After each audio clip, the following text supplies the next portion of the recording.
Welcome everybody to WAFA football here on STSPN. There's some live or some overhead shots here of French Field in Kent, Washington, just about 20 minutes south of Seattle. Scott Ohsman with Kevin Smith here.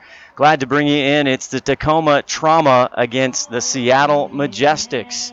And here was some highlights of last week's great players of some outstanding performances last week in WFA action.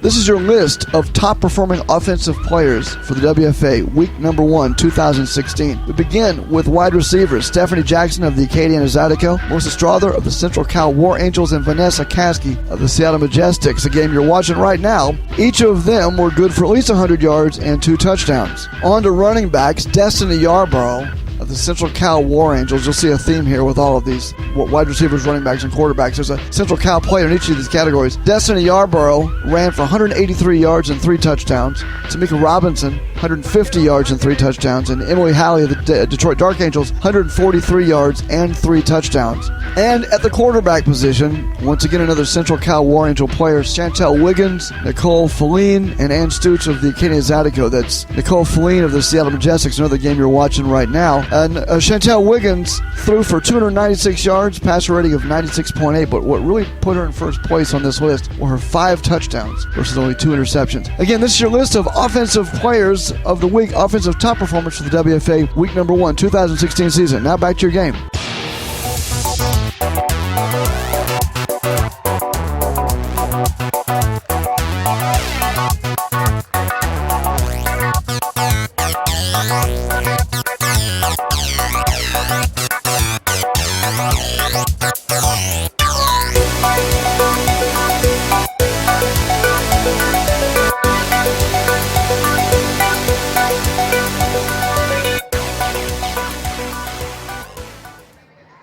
It's the Tacoma Trauma heading just a few miles north here to the home of the Seattle Majestics. Kevin Smith, how are you?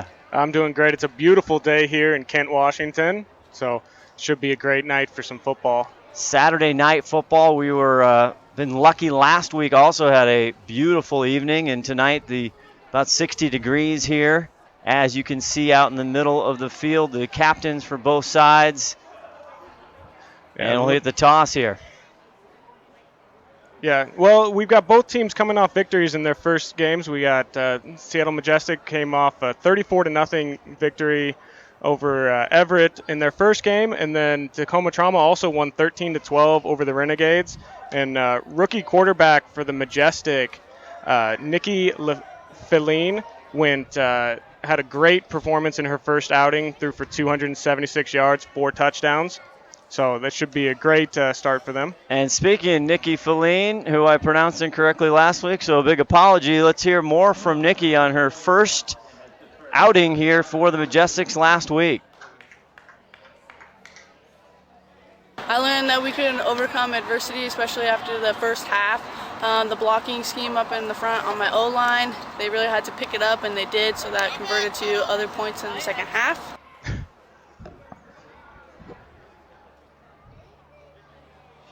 Nikki, yeah, that's unbelievable. She volunteers here just for operations for the Majestics. She has a sports management degree from Washington State. Go Cougs. Yeah, there you go. And Rachel Woods, the 7-year player, she goes down along with Holly Custis, and she gets hurt at the 3rd annual Women's World Game. And lo and behold, 3.5 weeks, she gets a call. Hey, what do you think about playing QB? I guess the coach saw you kind of goofing around before practice. Well, and it looks like it turned out to be a big win for the Majestic, because she had a great first game, and as the Majestic are about to receive to start the game here, we'll get to see how she does opening up her second game. She only threw 4 TD passes. She was 20 for 38 for 276 yards, only 1 interception, and she, again, you'll see the Majestics had a lot of help. Head coach Scott McCarron got his team coming in. Hope to keep improving on last week in their win over the Everett Rain. Now, at the Tacoma Trauma, they have kind of a whole new look, new feel. This isn't their first year, but head coach Jen Oakenfels, also a Cone owner. Her wife, actually, Brandy, one of the star players there. They were 7-1 last year. They had a big win, 13-12 over the Southern Oregon Renegades. So that's what we're looking at as they kick off. Speaking of Brandy Oakenfeld, she kicks off. And return, I think, is fortunate it is. She gets around the corner, 40, near side. Now is bounced out, and there's a flag immediately as we're underway. It was a really good return, about 25 yards on that opening kickoff. Yeah, Fortune had some nice plays last week, and we'll see what the officials are going to come up with on that flag. Our white hat tonight, the umpire.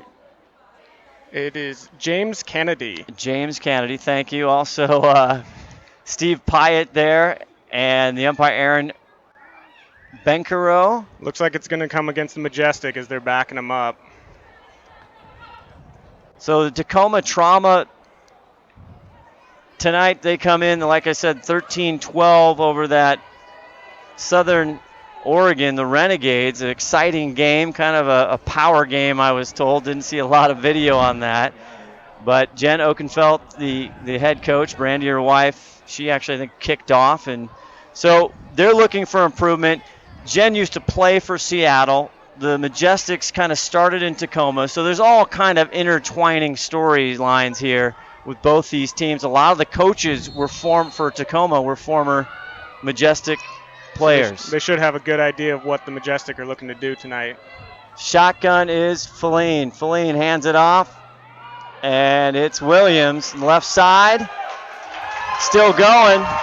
Past the 30, 40, now gets some open space. Tiptoe down the sideline. They say she went out at the 49. That was a great cutback by the running back there. She was about to get stopped in the backfield, cut back inside, and then moved to the outside as she got further downfield. Kiki Williams, 21 carries, 130 yards last week, 23 her long, average 6.2. She didn't get into the end zone. I'm sure that was maybe on the chalkboard this week. She's going to be hungry for it this week with all the touchdowns from last week. 1st and 10. They fake it now, back Williams. Near side, huge hole. Finally brought down. Looks like about an 18-yard. She just cut straight up the middle, and there was nobody there, and she was able to break it outside. Taken down there finally by Shapri Johnson, the first-year player. Or second year, she has 1 year. 1st and 10, so moving right on down the field of the Majestics here at the beginning of the first quarter. Feline, her first pass of the day.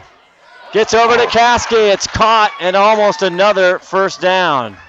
That was a really nice adjustment made by Caskey. She was able to come back to the ball. It was a little bit behind her, but a great start for the Majestic there, completing the first pass. Taken down by 52, one of the premier linebackers in the league, Wright. As it's 2nd and just a yard. In motion is McComas. Fakes to her and hands it off to Williams. It whistles before the play. We got some movement before the play, it looks like. Yep, false start against the Majestics, so they'll be moving back 5 yards. Just the opening quarter here. No score so far. Scott Ohsman, Kevin Smith, glad you're with us. Watching this Tacoma Trauma and the Seattle Majestics. The Majestics in the blue here with the ball. First series. And going to get another procedure call. They're shooting themselves in the feet here on this drive. They were moving along smoothly, and all of a sudden 2 back-to-back 5-yard penalties. Puts them at 2nd and long now. They didn't have that many penalties last week. Only 5 penalties for 25 yards. They're already racking them up here. 2nd and 11. Nikki back to pass, going deep. Oh, she is lucky that did not get picked off. She left that open led the receiver back towards the middle of the field, and the linebacker cut her underneath. Cabalse, number 11, great job there. She was trying to get it to Tolliver. Tolliver had a touchdown last week, one of the 4 passing touchdowns. 3rd and 11. Williams. One move. Stumbles, bumbles. Is she going to get the first and another flag? That was great effort by Williams. She was almost stopped, and she just dove for that first, trying to get it. Flags the story here early on for the Seattle Majestics.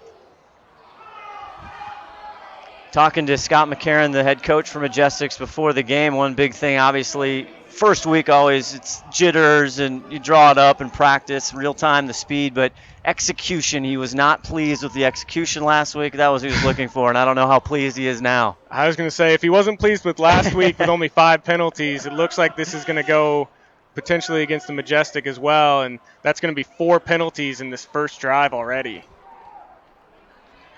Very, everybody pumped up here at French Field.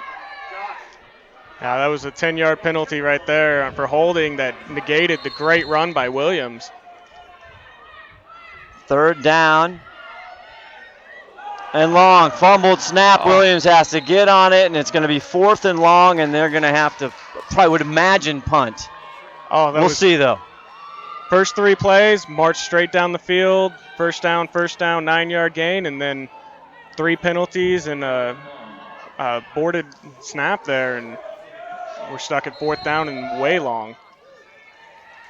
Looks like they're going to go for it. Feline goes long. It's batted down. Time to go for Tolliver. Good play there by number 24, Oakenfeldt, and that's Brandy. That was a very smart move by Oakenfeldt to knock it down versus trying to go for that interception. Nikki, a little late on that pass as you take another look, Kevin. Yeah, she's been off a little bit so far in this game, so she'll have to settle down those nerves as the game continues. Now the first time to see the Tacoma Trauma. Their QB, Bonnie Wansley. She was 2 for 6 last week through the air. They did a lot of their work on the ground. Under center here, 1st and 10 from the 41. They hand it off right up the middle. We'll see if that's Coleman.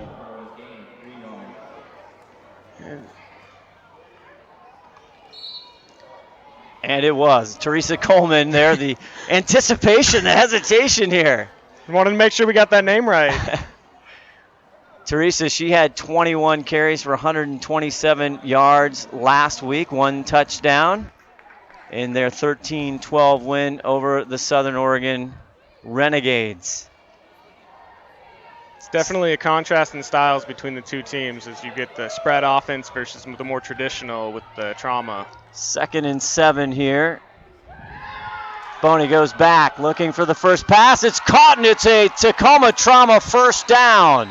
Tolliver with the tackle for the Majestics, and a great catch by number 26. Gunderson. That's Jessie Jo Gunderson. That was a very nice pass. She led the receiver, was able to catch it in stride and get that first down. She's definitely on target to start the game here.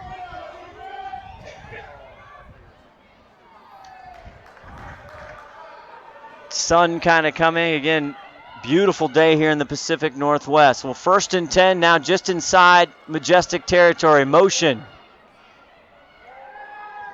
They pitch it. That's the Coleman. Majestics are all over it, and they're going to probably have a couple-yard loss there, Kevin. Yeah, they were ready for that trickeration on that setup there. You know, the motion didn't fool them. They stayed their ground, and they ended up stopping for what looks like about a 4-yard loss on that play.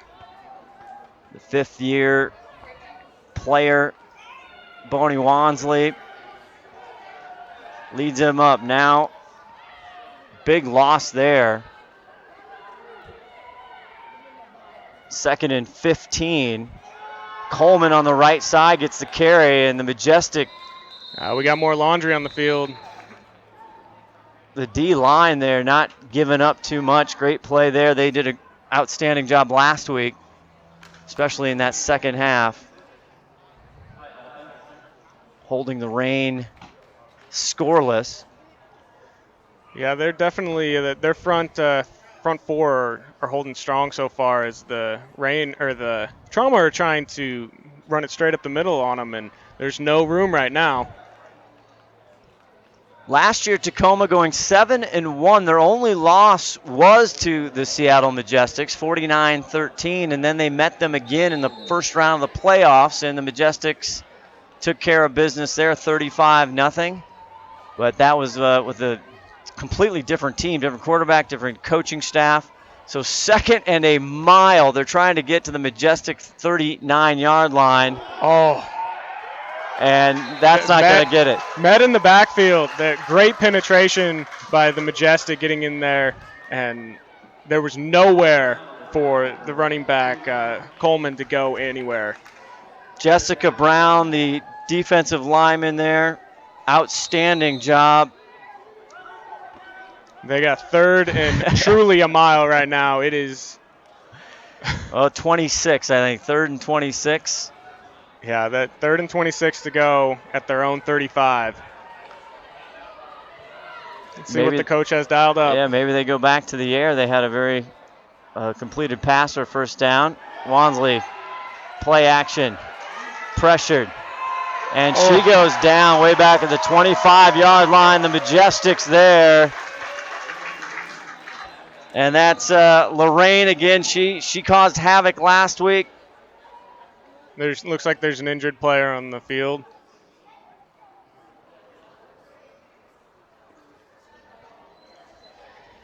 We'll see who that is. Is it Bonnie Wansley? You don't want that. Their quarterback. They cannot afford that. Not a lot of depth for the Tacoma Trauma. Hopefully she's okay and she just got rattled a little bit on that sack. Speaking of the Tacoma Trauma, let's talk about one of their defensive lineman, Sherry Hill, talked about that close win last week in Oregon. Yeah, when you play games that are really close, it's really hard to keep up the momentum and the energy. It's really easy to get down on yourself, on your teammates, to start worrying about, are you going to be able to come back? And our team did a really great job of staying positive and having that perseverance that gets you through to that win at the end. And so our team did a great job.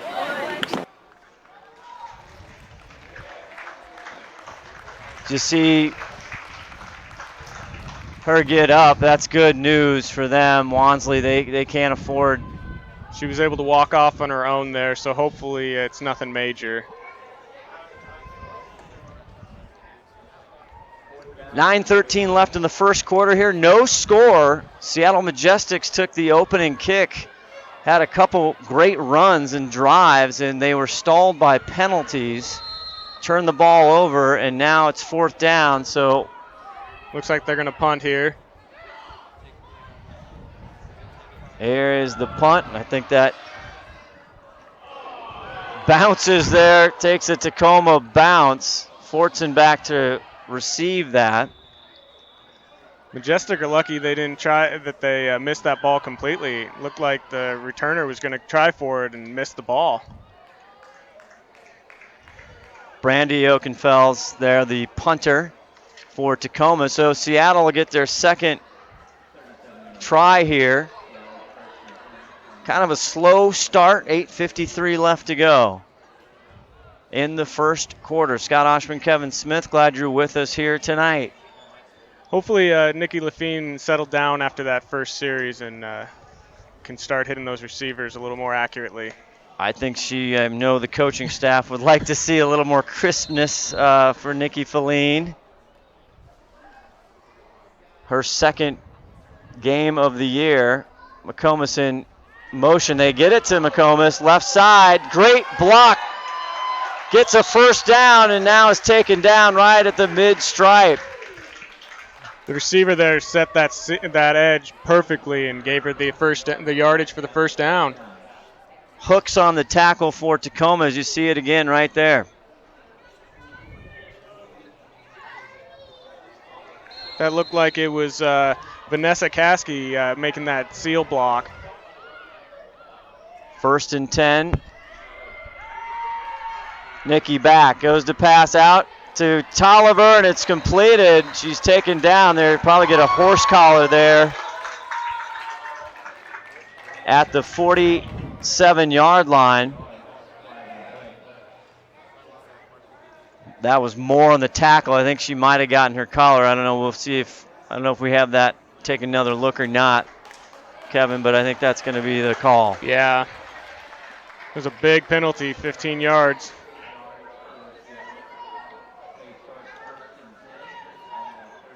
James Kennedy, the referee tonight.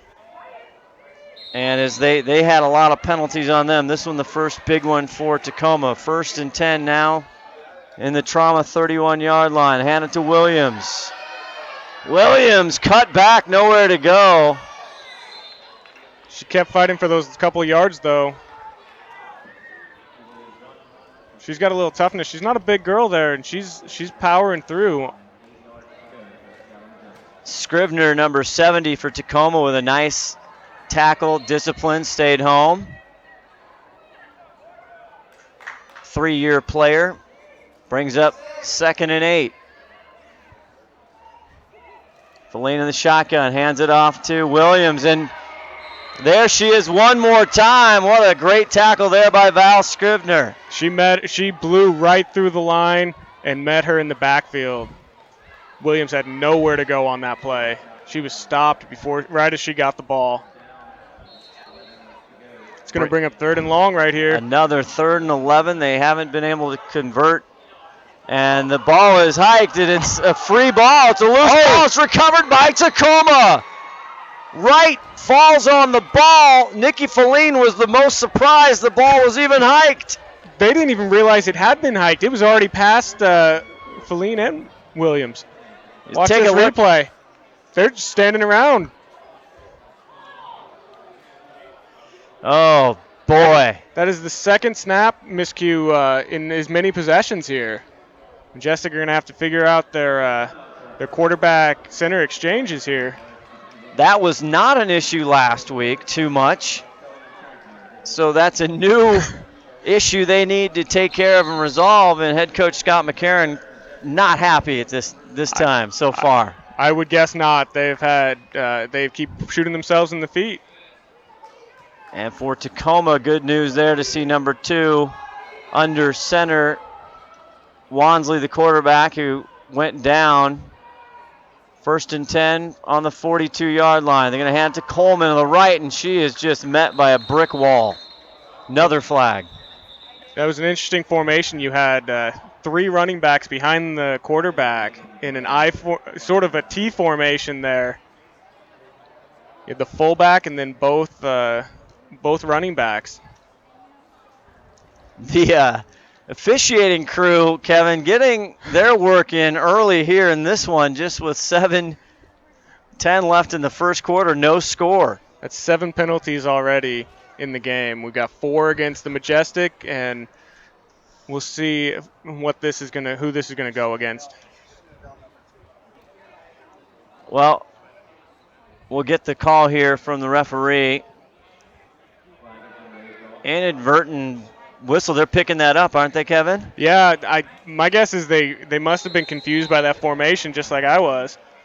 And now there's a Tacoma timeout, and we're going to hear from more of these phenomenal players about this game and much more WFA football right after this. The way that the Majestics are set up is that we have strong players no matter who they are. So from rookies all the way to vets, we have vets that have been training, building up rookies.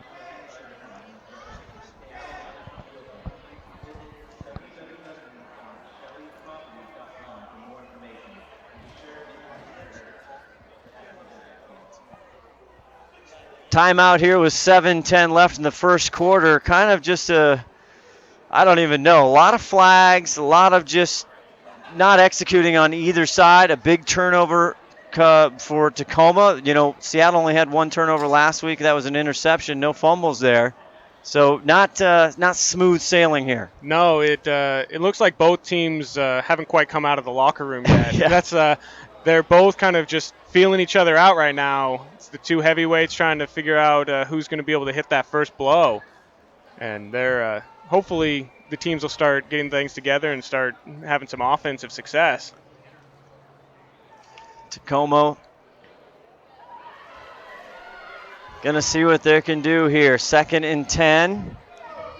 Getting that almost wing T look there with 3 in the backfield. Wansley under center. Now she flips it. This is the first time we get to see number 11, Cabalse, and she gets just maybe back to the line of scrimmage. The Majestic are getting so much penetration in the backfield right now. They're definitely winning the battle in the trenches on defense. They're meeting running backs as soon as they get the ball, it seems. 40-second play clock here in the WFA. Taking on the field. Still in the first quarter. No score.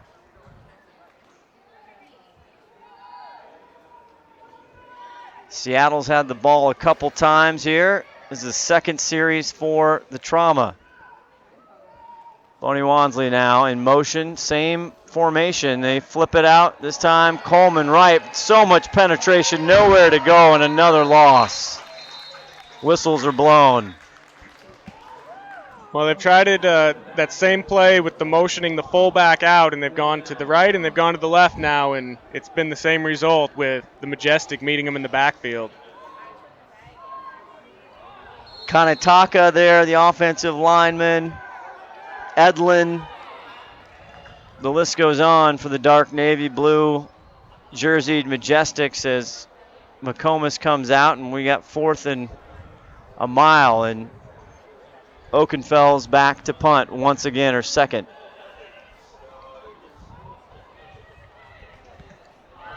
Low kick, Fortson back there, and Tolliver. Tolliver now chases it. She'll take it from around her 26-yard line. Crosses the 40 and run out of bounds near midfield. A big collision there. That was a nice 20-yard return after they let the ball get by him, but Tolliver made the decision to pick up the ball and ended up getting 20 yards back on that. So they'll start on the Trauma side of the 50.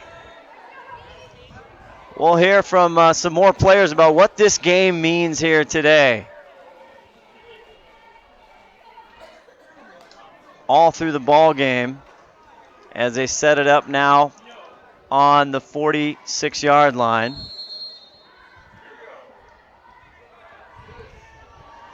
Nikki Feline, the first-year quarterback, sets, looks, now she checks down, and it's intercepted!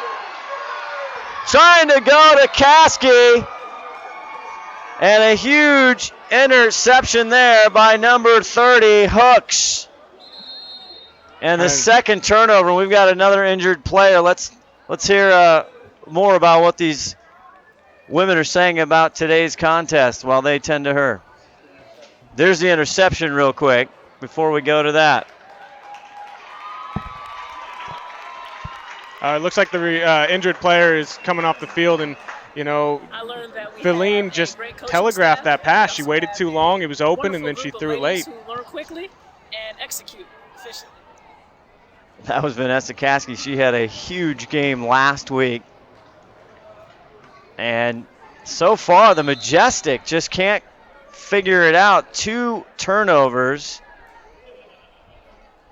in the first quarter. Yeah, Nikki Lafine, after her great performance in the first game, she's now 2 for 6 with an interception and a lost fumble. Maybe she was reading too much of her own press. I don't know. But she'll be fine. She'll settle down here.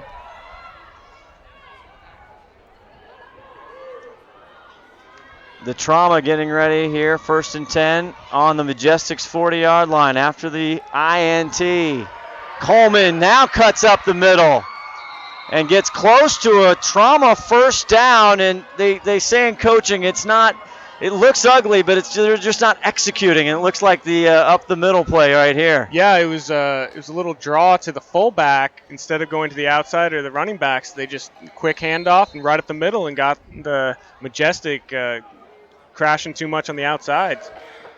The first 2 series they had, Kevin, they could not get anything going up the middle. So you say, hey, why you keep trying to ram it down the gut there? Go outside. But obviously they weren't blocking correctly or they're executing. Yeah, they definitely caught the Majestic off guard on that one. So we'll see if that can continue here. Second and short. 4:24 left to go here in the first quarter. Now a different quarterback setup. They hand it off to number 27. That's Chenault. And that was fun. Looks like they got that first down. And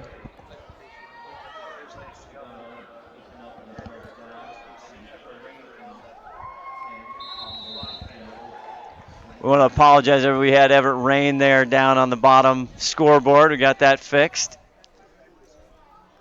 That was a fun game, our first WFA broadcast last week. But 1st and 10 here for the Tacoma Trauma.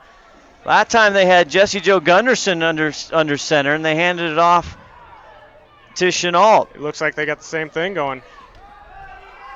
And Chenault again gets it over the left side, and she's taken down by Carocious, who had an awesome game last week. Yeah, there wasn't much room on that one. They had something going with that little fullback draw, the quick handoff there, and they went back to the running back, and there was nothing waiting. We'll see what the Trauma have in store here on second down. Kayla Carocious, it's just a monster game last week. 5.5 tackles, 1.5 for loss.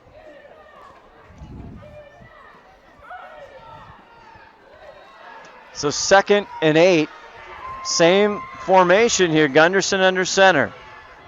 This time she thinks about it. Now she's not sure. Oh, that was going to be a flag there on Chenault. She looked like she was at the rodeo there, Kevin. Yeah, she definitely got caught there and on the cutback block to free Gunderson on the rollout. You just missed the last part. She took down number 16. April Arnold there, who got in the backfield out of Garfield High School. April immediately pled her case. Yeah, she knew that she had laundry coming in her direction. That's going to bring up second and another really long down here.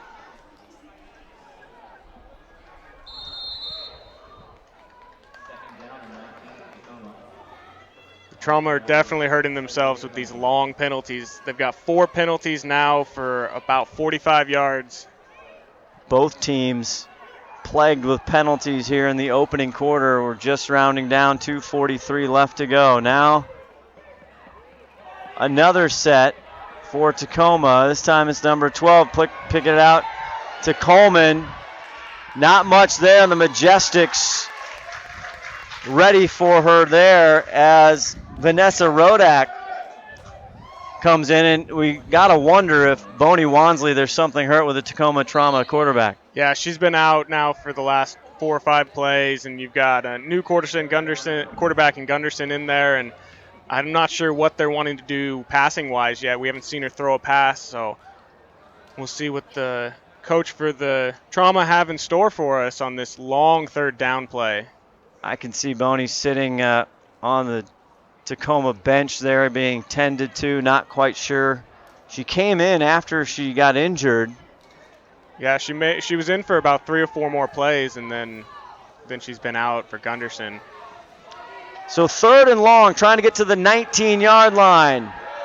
Rodak goes up, and it's intercepted this time for the Majestic. Fortson breaking tackles to the mid-stripe. No one in front. Fortson with a Majestic touchdown. A pick 6. That was a solid 60-yard return on that interception. Majestic she walked right in between the receiver and the ball, and that was Gunderson's first pass attempt. You got to wonder what's going to happen there.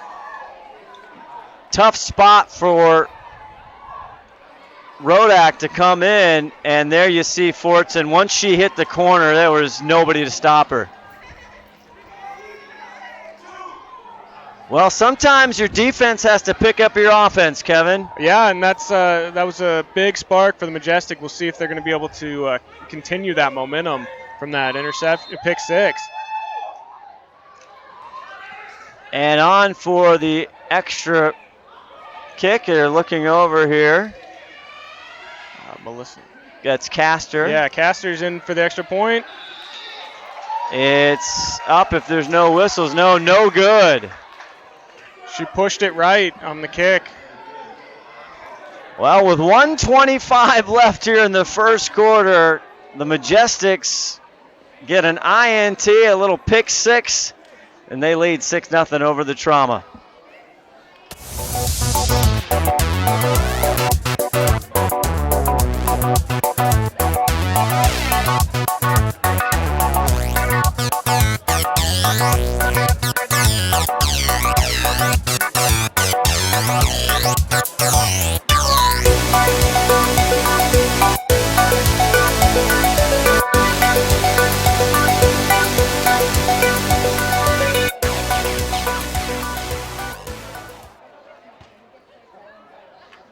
Unfilled French Stadium in Kent, Washington, just a few minutes south of downtown Seattle and not too far from where the Tacoma Trauma play.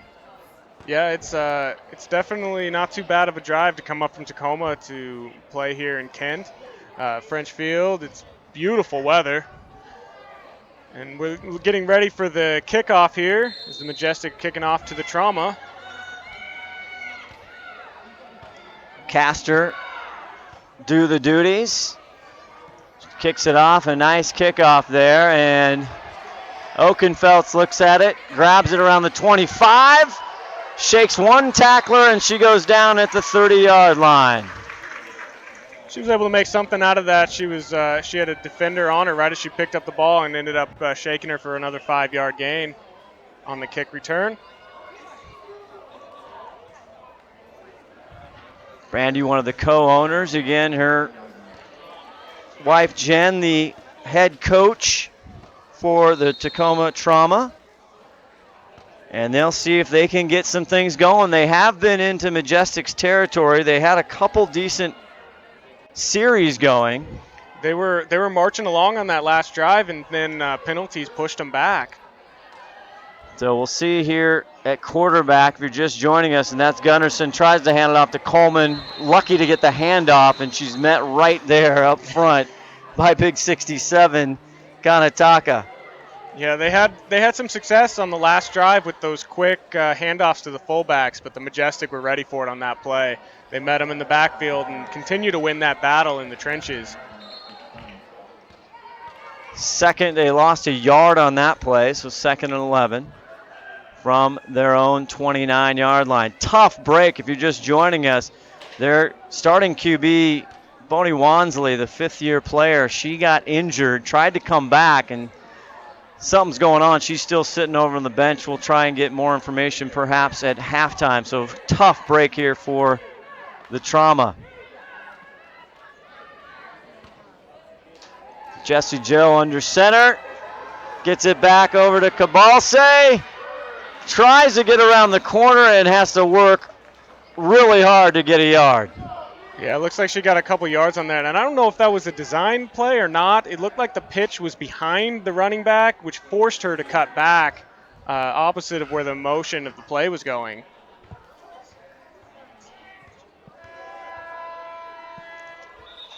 That's the end of the first quarter. Majestics 6, the Trauma nothing. 3rd and 9 for the Trauma as we head into the second quarter. We'll hear from more players. Seattle Majestics and the Tacoma Trauma here on STSPN. Hey, wherever you're watching this game right now, just take a moment and share it with somebody else. There are some folks out there that would really like to watch this game that don't even know it's on, and you're hogging the experience. Go on Facebook or Twitter or Snapchat or email or old-fashioned phone thing and just share the game. Tell them what's happening. Thanks for watching, and now back to the game. So come and get it.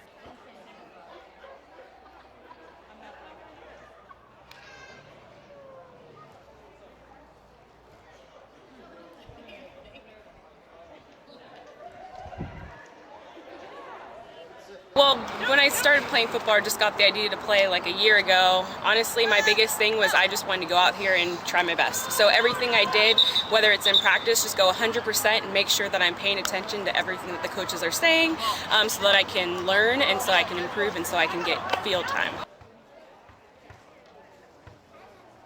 In the last month, I've learned a lot about trying new things, especially because my either footwork or my throw, the mechanics need some work.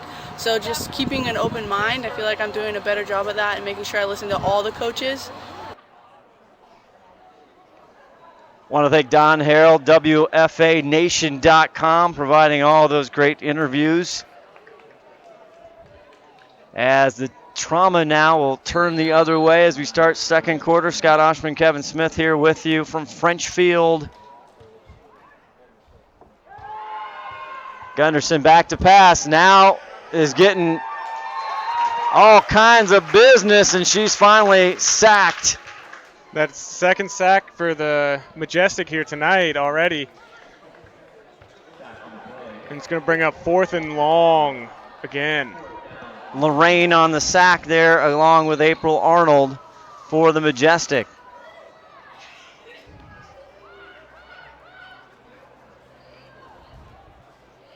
So 4th down here, more punting for Oakenfeld. And now there's a whistle. Looks like we got a timeout. And second timeout by the Trauma. We'll take a quick break here and watch some more fun videos here. WFA football on STSPN. I think everybody on the team has been studying film, just knowing their position and what to look for. Speaking for myself, I know that I've been watching game film and just asking people, since I'm kind of new at the position, what exactly am I looking for? How do I know when to throw the ball, whether if that's a corner coming up or a corner moving back. I know a lot of the girls have been, texting me just, hey, watch this here and there, or if you need help, let me know. So I believe everybody is collectively studying and just trying to get better as a whole. I learned that we have a great coaching staff, and we also have a wonderful group of ladies who learn quickly and execute efficiently. Second quarter, 14-20 left to go in the first half. Tacoma Trauma with the football getting ready to punt is Brandy Oakenfeld, and back for Seattle is Tolliver and Fortson. Fortson with a interception run back. Tolliver takes it at the mid-stripe. Got a wall of blockers to the right, far side, now to the 35, 30. Finally pushed out of bounds, but not until she gets to the Trauma 22-yard line. It was a great 30-yard return for the Majestic there. I mean, the blocking was set up beautifully to close the edge for her, and she just ran past the defenders. We'll see how the Majestic are going to do here coming off of the interception for the touchdown. They were working on their quarterback center exchange on the sideline while the Majestic were on defense, so we'll see if that's shored up. Best field position to start here. Get it to Williams, breaks one tackle, now cuts back up, and finally crushed down. Might have gained a yard. She broke a tackle in the backfield that would have been about a 3-yard loss, so ends up being about a 4-yard gain from her first contact. She's a elusive Williams today. She's been breaking tackles right and left. She is tough to track down, but I'll tell you what, Gavin Williams, number 72 for Tacoma, found out where she was and took her to the mat. She definitely laid a licking on that one. 2nd and 10 for the Majestics. Nikki Feline gets it to McComas. McComas with a blocker and Caskey makes one cut, gets down to the 4-yard line.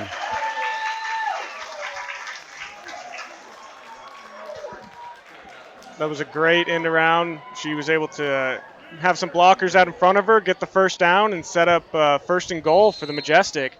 Her offense is definitely capitalizing on the momentum from their defense on the pick 6. 1st and goal now. Julia, 1 carry, 7 yards last week, but she had 2 catches for 31 yards as well. This one incomplete, trying to go to Williams, and it'll bring up 2nd and goal.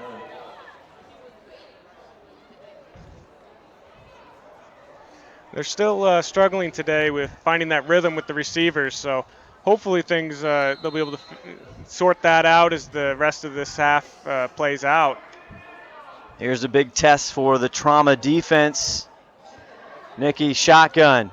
Looks, got plenty of time, now goes over. It's intercepted in the end zone by Kalbase, and Nikki Feline, almost a second game sophomore slump. 2 INTs here today, and Tacoma keeps them out of the house. Well, you were just saying it's going to be a big test for the Trauma's defense, and they came up, they just scored an A on that test.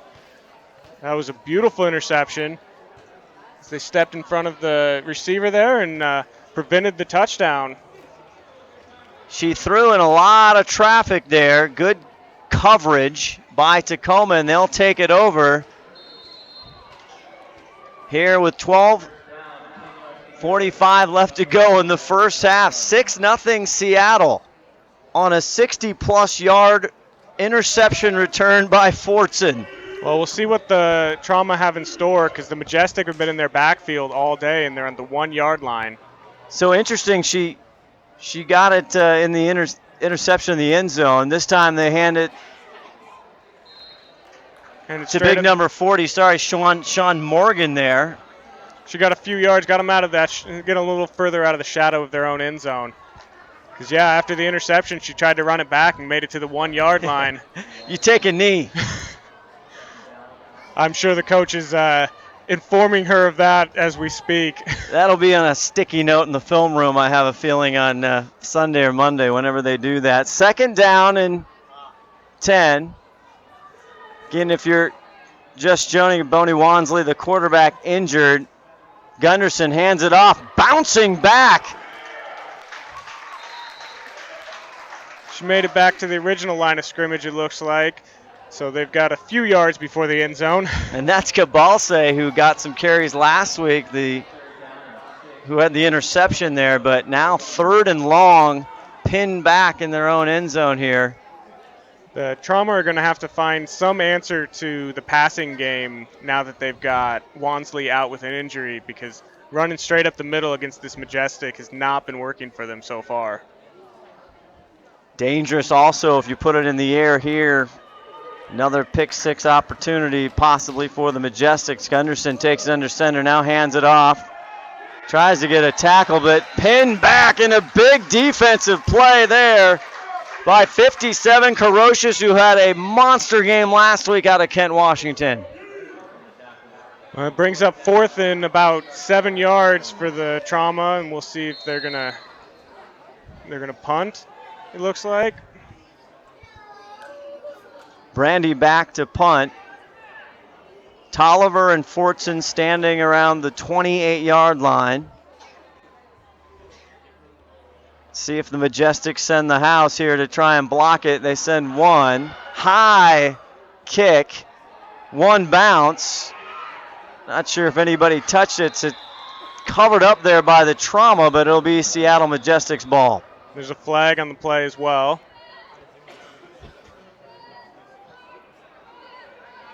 We'll wait and see what the referees come up with for the penalty. Both teams been up and down, Kevin. You'd think we'd have more on the board, but only 6-0 lead here for the Majestics with 10:35 left in the first half. There have been some big plays by both teams, but the majority of the big plays have been coming from the defenses. I mean, we've had 3 turnovers by the Majestic and 1 huge turnover by the Trauma that led to the pick 6. Officials conversing. And it looks like a holding call on Seattle on the return. They've now matched their penalties from last week's game already in the first half. That's their 5th penalty for 40 yards. They only had 5 for 25 last week in the win against the Everett Rain. The referees are definitely getting their exercise today. They are. Hopefully both teams, when they go into halftime, will be able to figure out what's going on with their penalties and shore that up for next half. A lot of adjustments, I'm sure, for both head coaches. And see if they can, the trainers can work with the QB for Tacoma, Wansley, to see if they can get her back in the game. That's got to be tough for any offensive coordinator that plays. It's just tough on the players as well. Yeah, especially if you don't have that surefire backup that's ready to come in. Here's Seattle Majestics with the ball. Nikki hands it off to Williams. Williams gets 4 or 5. She's taken down at the 28-yard line. The Trauma are doing a great job of finding Williams. She's just doing a better job of continuing to elude them as they try to bring her down, and she's snaking her way for positive yards on almost every play. Running off the field there for the Trauma.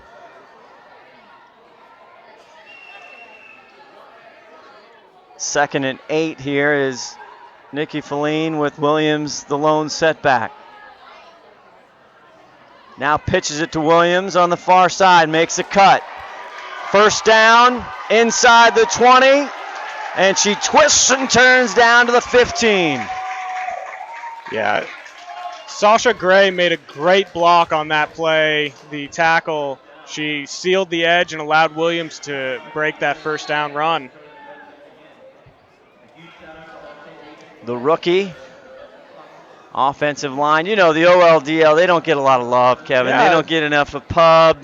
She got herself separated out away from her fellow linemen and just can't pancake somebody there and gave her the space to make the play. First and 10 now. In motion is Caskey. Gets it to Williams. Right side. 15, 10. Has a block.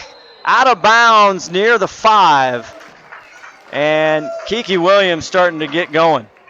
Yeah, this is where they stalled the last time they got down here.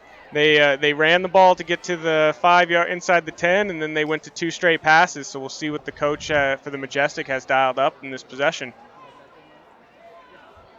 And Kiki has not been in the end zone so far this year, just in their first game, but she had 130 yards on 21 carries last week.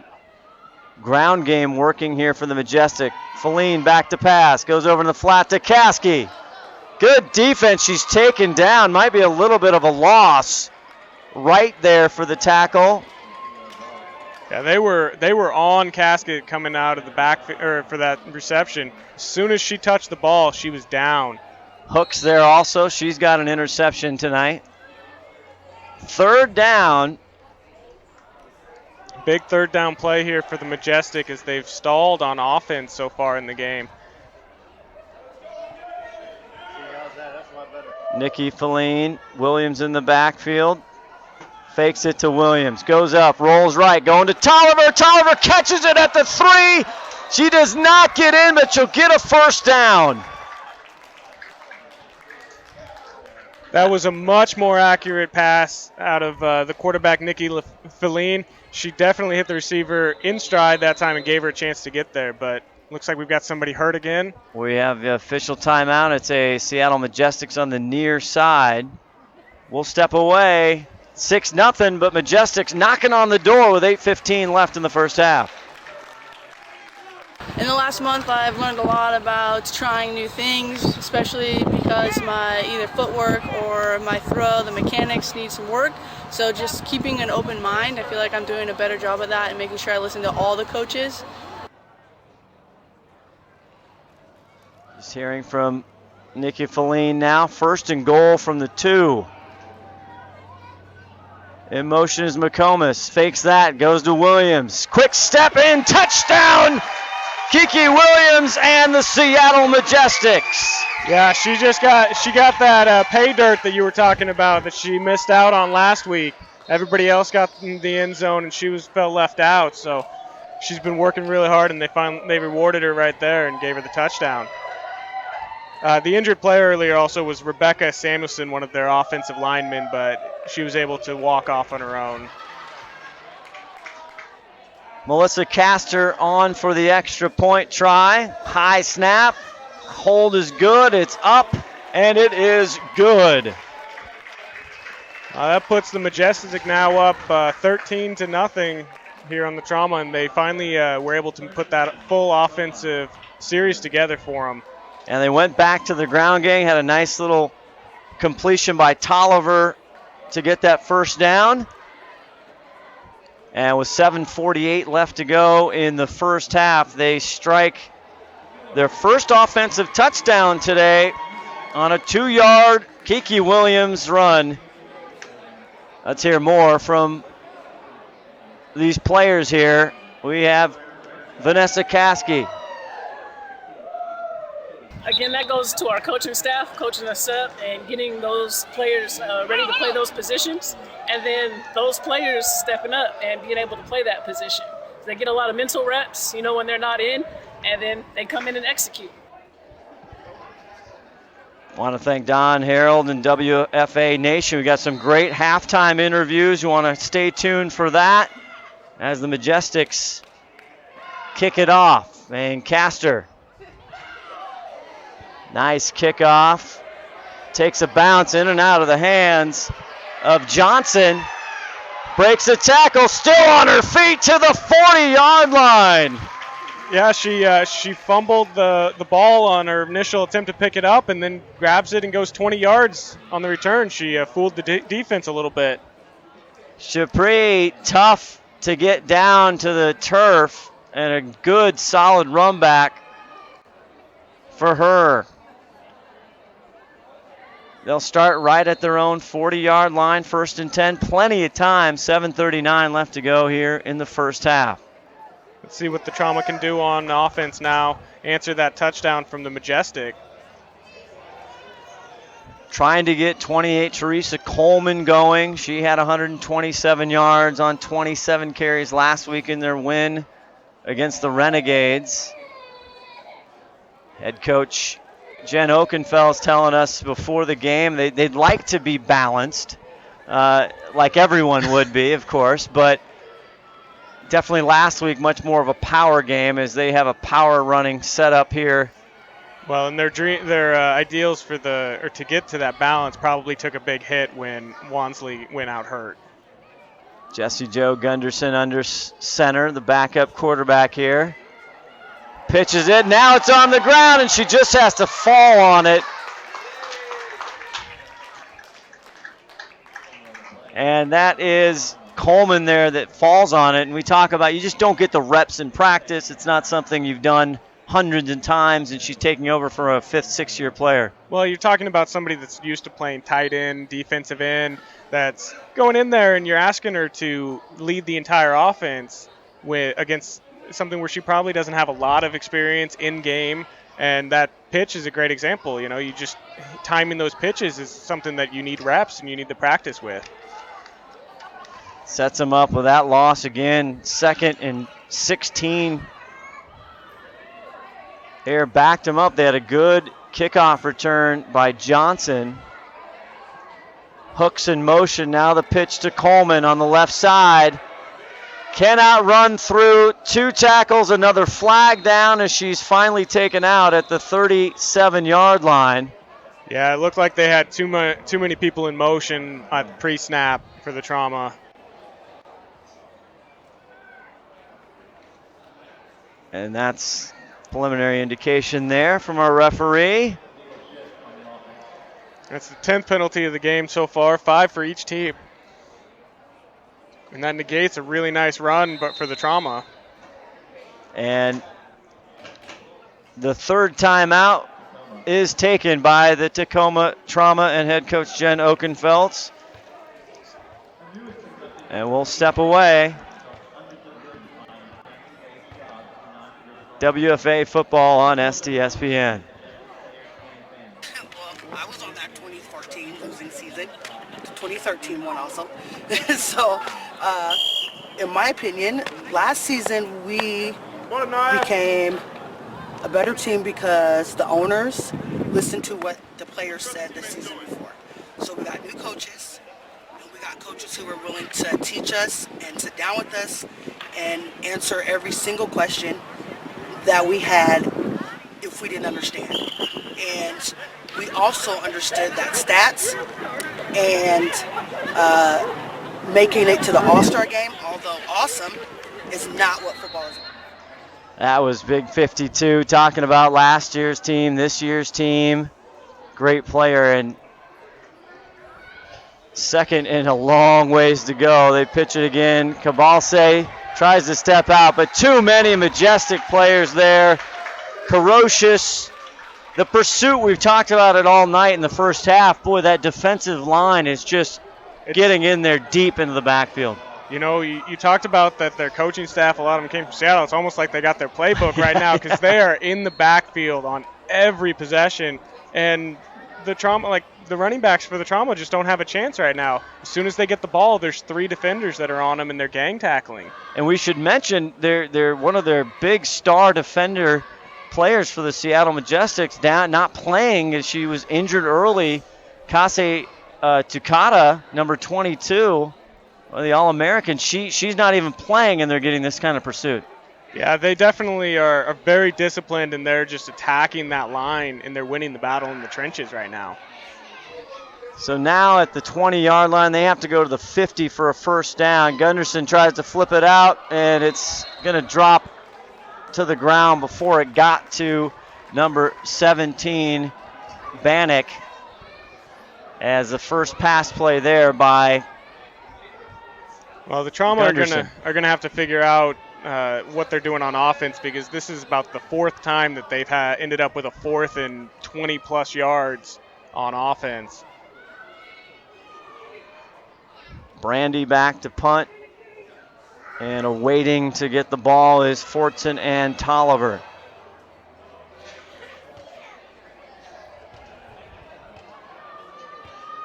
One of the great things about this league, some of the teams, like Brandy Oakenfeld, she's a co-owner. Sometimes the coaches are playing, and Fortson takes it at the 45. Good tackle there by Hooks, as she'll help up Fortson, but a nice job there by the punt team. And we've got more laundry on the field, but that was a great tackle, as you see right there on the replay. As soon as the ball was caught, she took her down. That's what you're looking for as a coach on those kick coverages, making those tackles, those sure tackles on those kick returns. Wrapped her up there. Let's see what the flag was about. Looks like they're going to be backing up, Kevin. Yeah, it's against the Majestic again. Looks like it's a holding.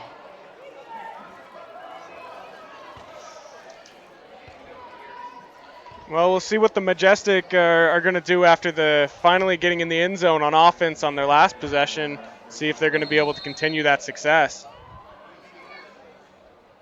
Nikki Feline not having as good of passing game tonight that she had in her first debut last week, but doing enough, and here she goes back to it. Feline, plenty of time, now lets it rip, and it's intercepted one more time by the Trauma. This time Hooks, her second INT, and she's knocked down.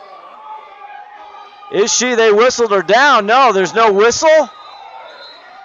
Yeah, Williams came up and laid a hard hit on Hooks, and the flag came out on the play there, but and now Hooks is down, and a lot of the Tacoma Trauma staff out. Jen Oakenfeld's out, and the training and the coaching staff down. I don't know, there's the replay. That was just an odd play. I didn't hear a whistle, but I thought she was down. Yeah, Williams came in and laid a hard hit on the replay, as you see it here. Here's Hooks. And here's Williams coming in. Hits her up in the top of the head area, but she didn't go down, and I didn't hear a whistle either. Now we're back here. See, she's up walking she was able off. To get off the field there. Yeah, that was a clearly underthrown ball by Feline, and she's got to time those up a little better as we get deeper into this game. One of the things she talked about, and you even saw maybe, and she also did a interview with Don Harold on WFA Nation about understanding the reads, understanding the layers, the coverages, reading those coverages, and understanding what her first, second, and third options are going to be, and trying to make quicker decisions. It's easy to say. Well, and you're talking about somebody that's been playing for 3 or 4 weeks at this position, and she's got a strong arm. She's able to She's athletic. She's going to do a great job as she goes. You know, she's just going to have these games where sometimes they don't go quite the way that she had planned, as she's got that learning curve. They assess another penalty on the Seattle Majestics. That drives coaches crazy as the sticks keep going backwards. Second weekend, second games here for the WFA, as the Trauma now have it, and Coleman gets it. Another great tackle there in the backfield for the Majestics, and that's Belle Robinson. Yeah, and you look, and Gunderson turns to the wrong side for where the running back was and has to turn all the way around to get the pitch there, and by the time the ball goes to Coleman, the defender's already in the backfield making the play. So much is timing and getting that pace down. Well, they say with running backs, it's a tenth of a second makes all the difference. So if you're taking the tenth of a second on that miscalculation of where the running back's supposed to be, it's definitely hurting the Trauma right now. Hopefully they're going to get that sorted out. Gunderson under center, fakes it, now gets a block, rolls to the near side, wants to get rid of it. It's thrown and caught, but then dropped. They're going to say it's an incomplete. Belle Robinson there, along with Carocious, trying to get it to Bannock. Lucky there for the Trauma as you see the replay. Yeah, and we've got another flag down. It was a great job, actually, by Gunderson. She was rolling out. She had people in her face, and she still got that pass off to the receiver at the right spot. It's just unfortunate on how that played out. We'll see what the flag's about here, too. They just made that play. As you see her roll out one more time, Bonnie Wansley going down early in the first quarter for Tacoma, not able to come back. Looks like it was an ineligible downfield that was declined by the Majestic, as it's leading to third and long here. There we go, 3rd and 12 at the Seattle 35-yard line. The Tacoma Trauma, they have dodged many bullets. You got to give their defense credit. Yeah, I mean, they've played great. They've got 4 turnovers so far, and they're hanging in there. And like I said, I liked what I just saw at Gunderson. She was able to stay, with somebody in their face, making a nice throw. So hopefully that'll help her turn that corner. 3rd and 12, back to pass. Nice block. There it is. Bannock gets the catches it, at the 31-yard line, but a flag before that. McComas looking to the line judge to get a clarification. There's been a lot of laundry on this field today. I don't want to have to do that much laundry later on. I'm sure my wife would prefer if I did more, but they're running out of hankies. Yeah. Our first game last week, not too many penalties. Like I said, Majestics 5 for 25 yards, not too many for the Everett Rain, but we are making up for that today. It brings up 4th and 7. Well, they just declined again the penalty against the Trauma, and even with that, there's 12 accepted penalties in the first half already. Tacoma coming off a huge improvement. They struggled before last year, 7-1. Their only loss in regular season to Seattle. And Coleman gets the ball. Nice lead block. Gets past the 30-yard line at about the 27-yard line, but that's not enough for a first down, and it'll be Seattle Majestics ball.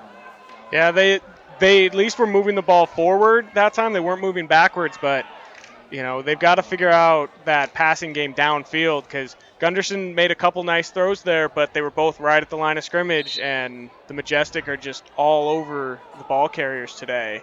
Well, this is a Seattle team, Kevin, that had 462 yards last week of offense. They had 19 first downs, and Tacoma Trauma holding them now 13 points with 3:32 in the first half. That's what they held the Renegade to. They held them to 12 in their win last week. Well, and they've got less than 10 first downs. Feline goes out, another interception by the Trauma. This time it's Cabalse. And Nikki Feline has got interception-itis here tonight. And the Majestics keep playing with fire. Yeah, and there's more handkerchiefs on the field right now. Looks like it's holding on the trauma during the return. There's Cabalse, who's had a good game, just right there. You know, last week, the Everett Rain were throwing into coverage, and Seattle had multiple tries at an interception, and they just couldn't hang on to the ball. Then they finally got one late. That is not the case with the Tacoma Trauma here today. They are picking everything up that's thrown at them. I hate to say it right now, but Nikki Feline's thrown as many completed passes to the Renegades as she has to the trauma as she has to her own team. And you don't want to get him out of system. And Scott McCarron, he had 15 scripted plays in the first. As there's 3:19 left in the first half, as Tacoma takes over and they'll get assessed the penalty. But run Kiki Williams. She's been destroying them with running the ball. She's probably got close to 100 yards in the game already, and they just haven't been feeding her as much. We'll see what the trauma can do here. And Gunderson pitches it to Coleman, and the defense right there, and she'll maybe give him a yard, it looks like the line judge. Yeah, this is definitely turning into a defensive battle, unlike the offensive explosion you guys had in week 1. And game of field position, so Tacoma on the previous series, 4th down. Yes, they didn't get the first down. They got some positive yards, but again, they're holding the Seattle team for the most part in their own zone. Yeah, and they're opportunistic right now on defense with creating 5 turnovers, and the Majestic have got to find something to do different on offense to limit those turnovers. And you got the Trauma as well trying to figure out what they're going to do in their running or passing game. 2nd and 9, they pitch it. It's time to Cabalse, but nowhere to go as McCaskey deep in the backfield for a big tackle for loss. Should we be checking to make sure they're not coming across the line too early with how often they're in the backfield? Oh. These running backs for the Tacoma Trauma are they have no chance right now because their defensive players for the Majestic are always in the backfield. They're 3, 4, 5 yards deep by the time they even get the ball. And I see a timeout signaled by the official. Yeah, I'm not sure what's going on. It looked like an official's timeout.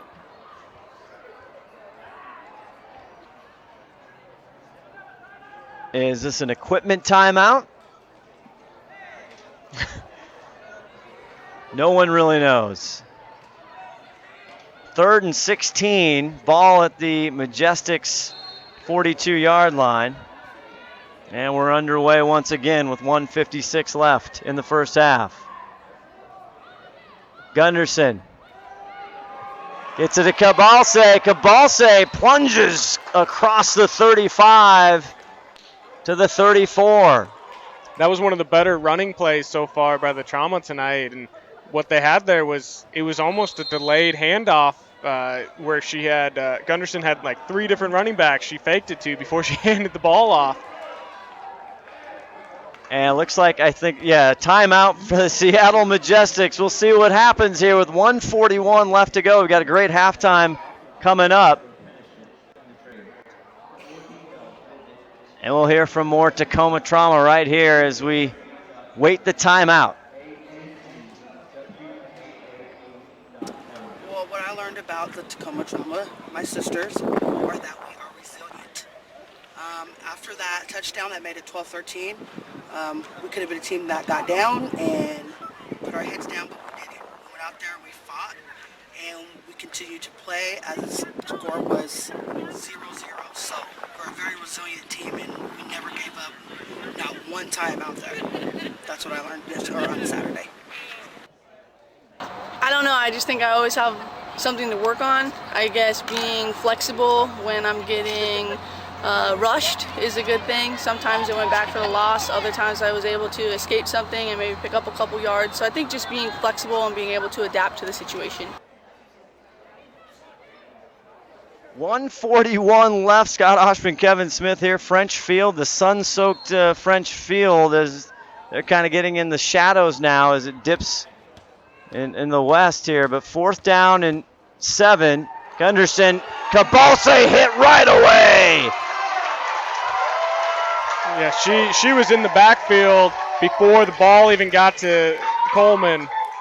Jessica Brown, hello, how are you doing? She just made the huge play. Watch that. She's already in the backfield, just stuffs the running back. No, it looked like it was Cabalsa running there and had no chance there to end the drive for the Trauma. A rookie, Jessica Brown, hails from your alma mater, Washington State University, and here the Majestics take over with 1:35 left on their own 36. And talk about defense in the backfield. That was a big play by Vanessa Roddick of the Trauma. She just came through and blew up the play in the backfield. Trying to get it to Belle Robinson, who had a touchdown last week on a lucky bounce against the rain. It looked like they were doing the same play that worked for them. This time not so lucky, thanks to Roddick. Excuse me. 2nd and 15. It's Belle Robinson in motion. They go over the pass. It's incomplete. And another flag as Fortson might have. Yeah, they might be getting for offensive pass interference because Fortson didn't realize the ball was coming to her and she didn't even turn around and she was blocking on the play. Michelle Gibson, the other, 83 there, also might have been going for her, the tight end from Seattle. And just more flags. Hey, you're going to have to get a calculator out, Kevin. You're taking tracks of penalties. Yeah, it's going to be a lot of numbers when we're all done at this rate. I was expecting, maybe 5 or 6 based on last week, but they're definitely struggling right now. I have to ask the crew if we got an abacus laying around. Maybe you can spin up. But another call, and the Majestics fans getting restless. That's 8 penalties for 70 yards so far. 2nd and 20-plus yards. They're trying to get to the 46-yard line, 47-yard line. Here they go, though, as Ashley Johnson. Big run there. Was able to get most of that penalty yardage back. Ashley finally getting a try. She came in last week as there's another timeout by Seattle with 33 seconds left to go in the first half. Ashley Johnson last week, Kevin. Williams got dinged up early in the first quarter. Ashley came in, did a very nice job, and Williams was okay, but she's you don't lose much with Ashley Johnson. She had 8 carries for 56 yards. Yeah, and she just had a big 10-yard run there on that play. As we're running through the Majestic players quickly. See the great smiles. Majestic's been around for many, many years. Scott McCarron been along for the ride, I think 7 years. As you see him fly through there. I want to thank WFAcards.com. And stay tuned, we got some great interviews and actually some breaking news, Kevin, on the halftime show. So you'll want to stay, some big WFA news. I don't want to tease it too much. But you got me sitting on the edge of my seat now. You're telling me we got breaking news coming? You're going to want to hear it. Let me tell you also some big-time interviews with these two head coaches coming up as well. We got a big 3rd down play here for the Majestics at the end of the half. 3rd and 11, 33 seconds. Nikki back to pass, now dumps it down. A little bit too low, trying to go to Belle Robinson. They'll have another crack at it. 4th and 11 with 27 seconds left in the half. Decisions to be made by the Majestic. Are they going to go for it here on 4th down and risk giving the Trauma the ball back with a few seconds in their own territory? As we look down, you can see kind of the bottom of your screen, Scott McCarron looking over. He is the offensive coordinator. He's looking down his chart. He's trying to find that 4th and 11 play.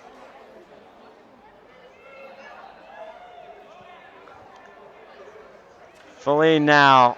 Fortune in motion. Nikki fakes it to her, gets it to Johnson. Johnson met by Trauma, bounces outside, trying to cut the corner, but she will not make the first down, and it'll turn over and be the Tacoma Trauma ball with 18 seconds left. They do not have any timeouts left in the half. They've definitely they got some tough running backs here for the Majestic. I mean, you look, she was dead to rights, 4 yards in the backfield, and ends up getting a 6-yard gain out of the play. Just wasn't quite enough on 4th and 11, but they've definitely got a lot to work with in the running back position. Well, whatever the prognosticators might have thought about this game, Seattle handling Tacoma last year 2 times relatively easily. Wait just a minute. 13-0 Majestics, and there's going to be another timeout, the last and final timeout of the half, called by head coach from the Majestics as Caskey comes on. That was just they didn't have the right personnel out there enough. Yeah, they don't want to give up a big play here with only 18 seconds left. They want to keep that shutout going into the second half. That's an easy answer. You practice and prepare the same way you practice and prepare as if those star key players were still playing. I mean, just because they're not starters or they were their second team or third team string, we're not going to sit here and take them for, underestimate them. They're still the Seattle Majestics. We've still been coming out and practicing like we want to beat them. And we're going to continue to practice that way, regardless who they have starting and regardless who they've got or who they've lost. We're not going to practice any different.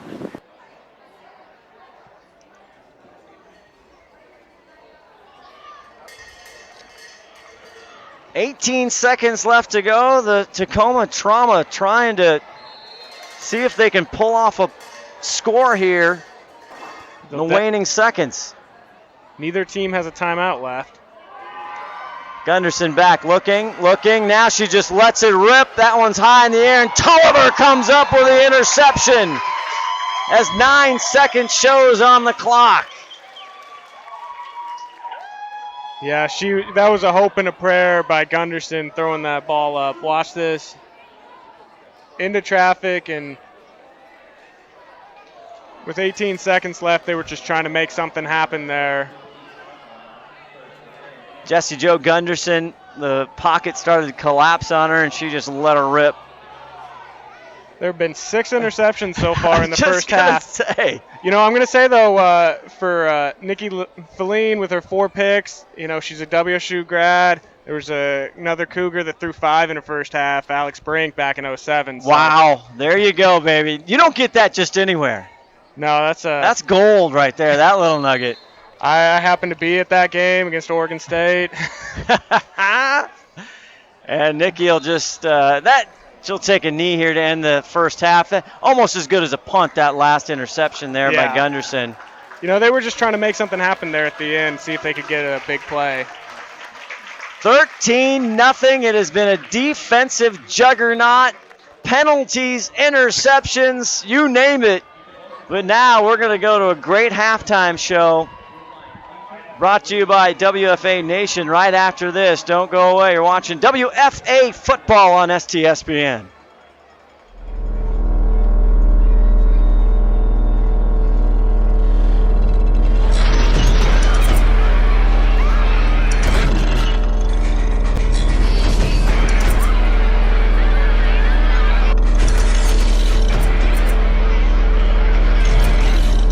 Football knows no season. Saddle up, they're coming.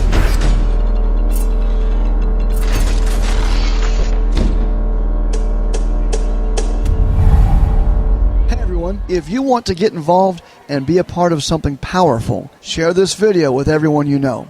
Up next are 3 interviews you're not going to want to miss. First, I talk with Jen Ockenfels, head coach of the Tacoma Trauma. Then a few minutes with Scott McCarron, head coach of the Seattle Majestics. And finally, a surprise guest joins me for just a minute or so as halftime comes to a close. This is a great time to invite someone to watch the game. So hit them up on Facebook, Twitter, email, or if you're old-fashioned like me, use your phone. Now, enjoy the halftime interviews. Everybody joining me right now at halftime is Jennifer Ockenfels. She is a co-owner and the head coach of the Tacoma Trauma. How is 2016 starting out for your team? It's good. It's a completely different team and a completely different coaching staff. So we've been changing things up. It's been exciting. It's fun. The players are learning and loving the game. Why would you change the coaching staff around when last year was such a success? It was 7-1 after a pretty lackluster 2014.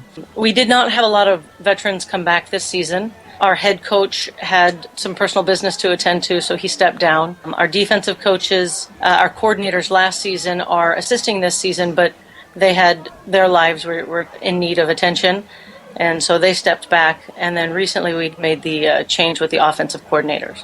The more I look at this league and individual teams, the more I see transition is the norm. Whereas in the professional men's leagues, stability is more the norm. You'll see players with teams and coaches for years and years and years. Is it just a difference of money? Like if people were paid a salary, would it change the dynamic? Oh, I about guarantee. We all work full-time jobs, and yet I know my coaches and we put in hours of watching film. They put in their game plans. There's so much that we do, plus working, some of us, anywhere from 8 to 10 to 12-hour days, 16-hour days. One, I think, just got off a 24-hour shift. So I think if we didn't have to worry about real life, sometimes stability would be more the norm. I guess a lot of people don't realize that the players in this league pay to play. Correct. We have to pay for the fields, and the kids, they play games as well, so we have to try and schedule around the children, at least in Tacoma. So it can be difficult to get the field. Plus, the fields are not inexpensive. This interview, for the record, is recorded on the 8th, a day before the game, and so halftime. What are you telling your team right now? What do you hope to be telling them? I tell them to stay focused, stay hydrated, relax. They get so nervous that and with the proximity, Seattle's been around a long time. They are a well-established organization, and so we go into that house really wanting to do well and focus on the task at hand, and the task at hand is to play that game and play trauma ball to the best of our ability and come out with a win, hopefully.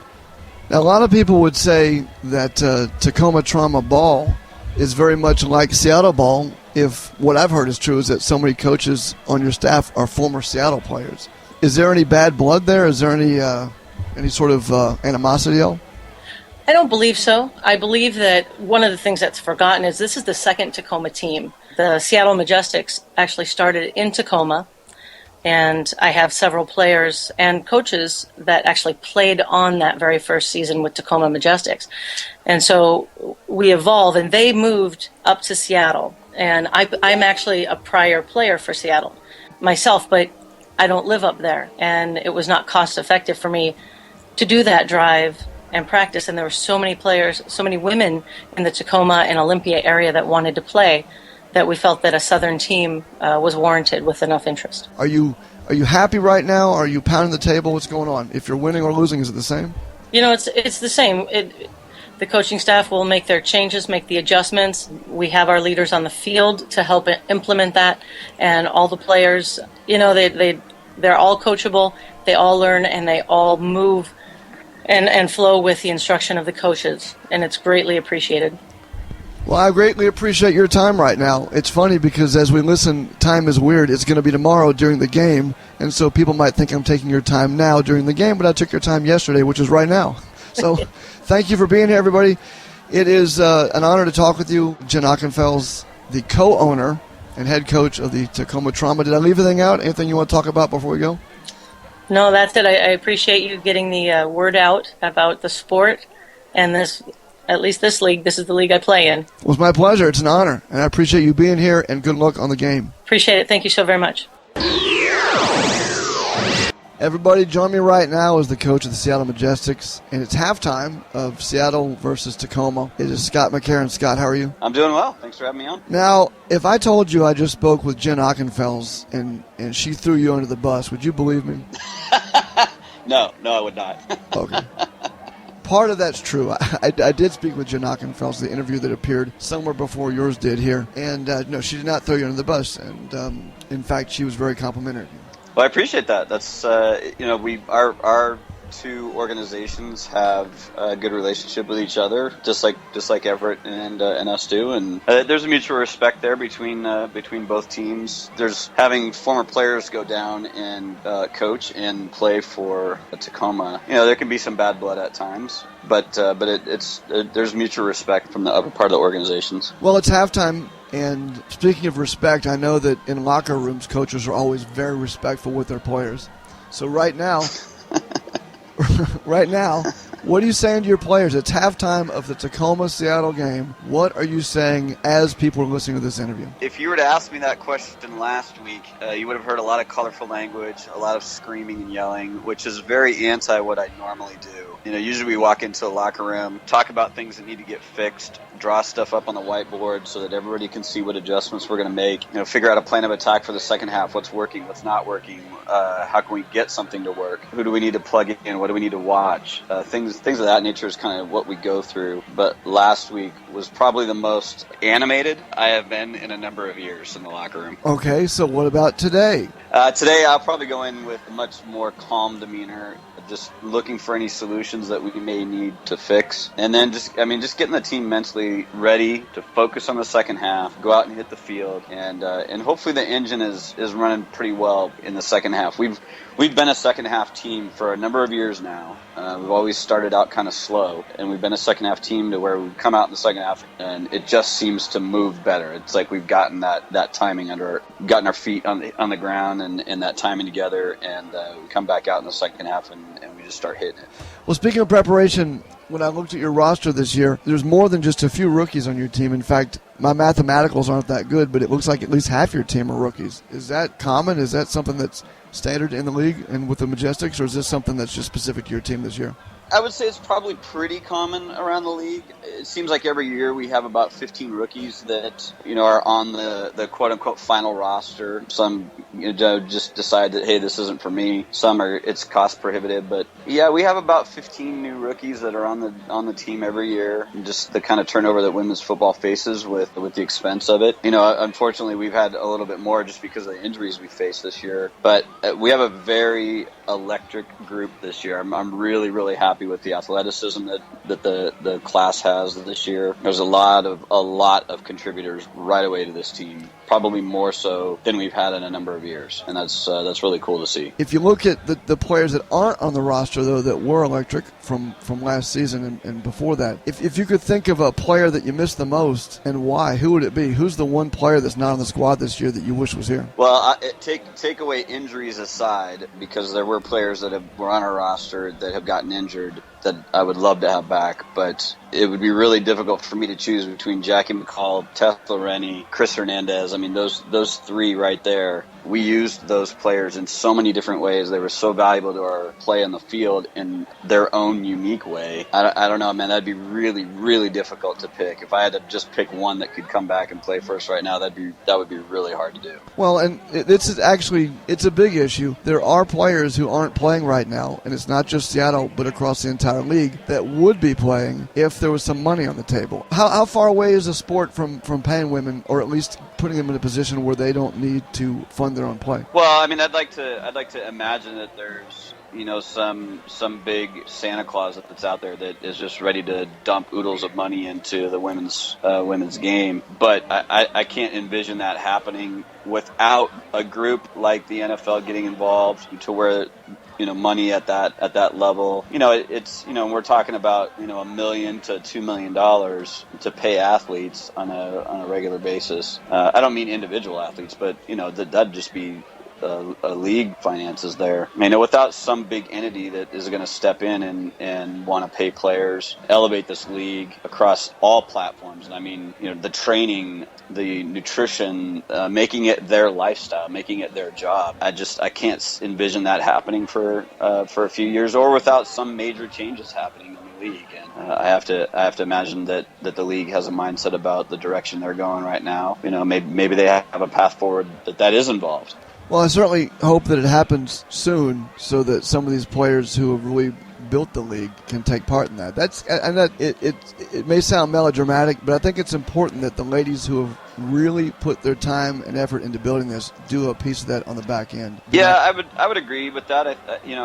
They've got. I mean, look, the game has changed so much in the last year, just from an awareness perspective, and it's been a really exciting time just from an awareness perspective. But I have to imagine that there will be another powerful movement that will happen over the next 6 months to a year that will elevate the game even more. And I mean, the growth rate that this has been at has been fantastic over the last year to 2 years, and I can only imagine that it will start to grow even more with involvement of teams like the New Orleans Saints when they had with the Women's World Games this last spring. So I do think that there's something afoot. Change is a coming. The train is leaving the station. I hear it every day. Coach, thank you for being here. Thanks for having me. I appreciate it. Well, we're running out of time. The game's about to start, so we're not going to have enough time to get the full interview with my third guest in. But I do want you to hear a snippet of this. It's 1 minute with the owner of the WFA, Lisa King. Let's talk about your career. You're juggling the team, you're juggling the league, you're juggling your own playing, obviously, a family, and you have, of course, your profession outside of the league. How long are you going to spin all these plates? There's a lot of plates to spin. The plates are getting smaller. This is going to be my last year playing. I know a lot of players probably understand that feeling that it's going to be the last year, and then when it's time to kind of suit up again, you don't want to hang those cleats up just yet. I can't imagine not playing, but I do have a family. I do have a son that's getting ready to start sports himself, and so it's going to be his time pretty soon. So my days of playing this is going to be my last year. And as far as being a part of the War Angels, I'm definitely going to help them, but they're going to have new leadership as well. So it's going to be sad, but it's what's going to be needed to be done, for my family. Well, there you have it, folks. Right here at halftime between the Tacoma Trauma and the Seattle Majestics, the owner of the league, Lisa King, also owner of the Central Cal War Angels and current player for the War Angels, telling folks right here she's not going to play next year and will not even have a leadership role with the team. It's amazing and shocking news, but that's not the only amazing and shocking news that came from my interview. If you listen to the interview at WFANation.com after this game, you'll hear Lisa King talk about the Pittsburgh Passion coming back to the league, why that was such a hush-hush deal. You'll also find out what she believes it will take to get the Utah Falcons from the IWFL back to the WFA, as well as some breaking, amazing news about Jen Welcher you might not know. So make sure after the game you head to WFANation.com, WFANation.com to hear that interview with Lisa King in its entirety. And now, back to your game live, the Tacoma Trauma versus the Seattle Majestics.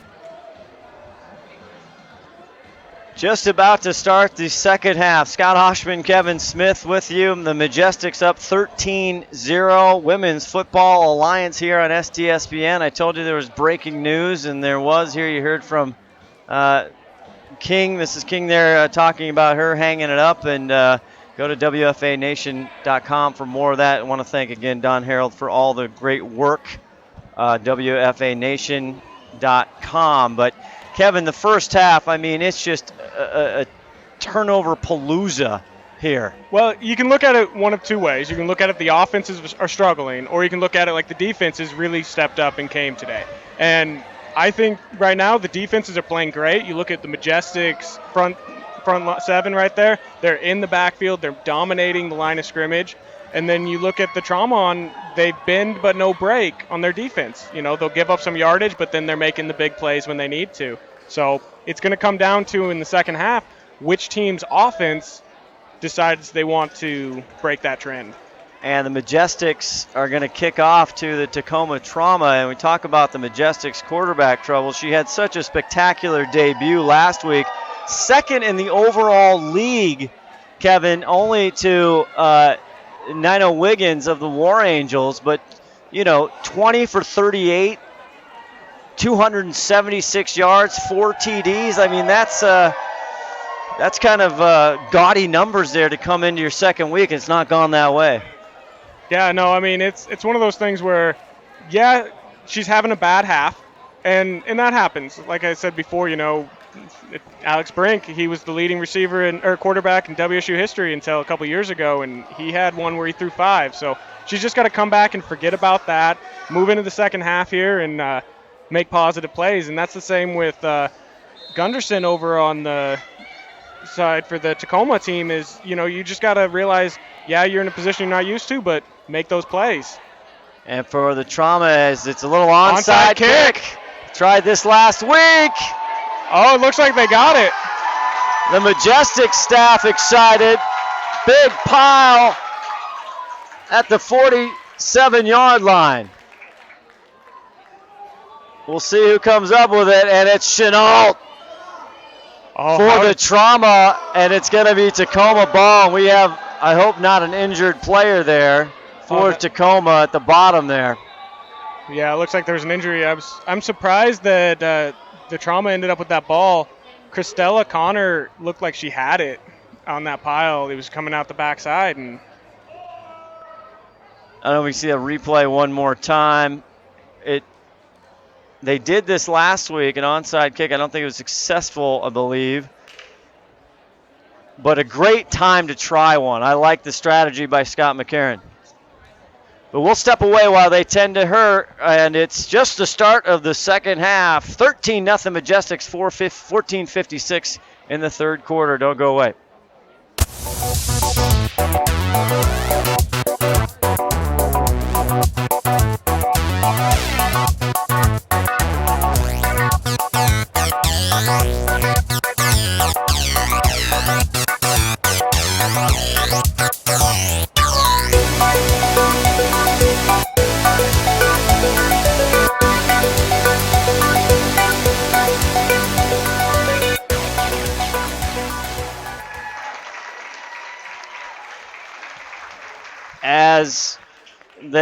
Good news, Val Scrivener was the injured player. She gets up in her 4th year, walks off. She had some big plays in the first half. You see we're running through the Tacoma Trauma players. Kind of a retooled organization with Jen Oakenfeldts and Brandy Oakenfeldts, the co-owners, and Brandy on the field, Jen the head coach. Well, and they made the big turnaround last year. They went 7-1 and made the playoffs, which was a huge transition for them. And they started this year 1-0, and we'll see what happens here in the second half. But they're every much in this game right now. It's what happens from here. If you're Tacoma, like you said, Kevin, you just got to be happy. 13-0 into half, and your quarterback went down in the first half, and I see her walking around. We're talking about Bonnie Wansley. And now we've got another quarterback, but Coleman gets the ball, and she goes for about a 4-yard gain. See, she gets to the 50. Looks like Macy Wilson is in at quarterback right now. Number 86. Yeah. Moving out from the offensive line to quarterback. Looks like they have it listed as center or linebacker. Every center's dream right here. Go out there and quarterback your team. And they got positive yards on that first run, so. Outstanding job as they look to their wristbands here, bringing up a 2nd and 7. That's Renee Rodak. She had a big first half as well on defense. Yeah. It's going to be interesting now because you also get that transition period where they don't know the plays. And so we'll see what happens here. Kind of a bunch formation. Wilson she pitches it to Gunderson, who has played at quarterback. Again, nowhere to go, and she'll lose yards. A big tackle for loss again, number 44. Yeah, Edlin. That looked like it was almost supposed to be a pass, a reverse pass there, and there was just nobody open because Gunderson was holding that ball out like she was ready to throw it, and there was just nobody there. Look. And you'll see Edlin, she had 5 tackles for loss last week. Her favorite place is behind the line in the backfield. Outstanding player. I wouldn't be surprised if she exceeds that number today. Yeah. With the number of tackles for loss by the Majestic already in this game. They will be leading the league in that category, I'm sure. Wilson under center once again. Now hands it off. This time, boy, it is running back and everything by committee. That's Rodak there, Vanessa Rodak. It's quarterback by committee, running back by committee, doing everything they can. Well, they're trying to find something that's going to work for them, and I commend the ladies going out there to play quarterback right now because they're not used to that, obviously, but they're all going out there and making the best of it. Vanessa had some carries, 3 carries for 12 yards last week in their 13-12 win on the South Oregon Renegades. Here's Oakenfeldts to punt one more time.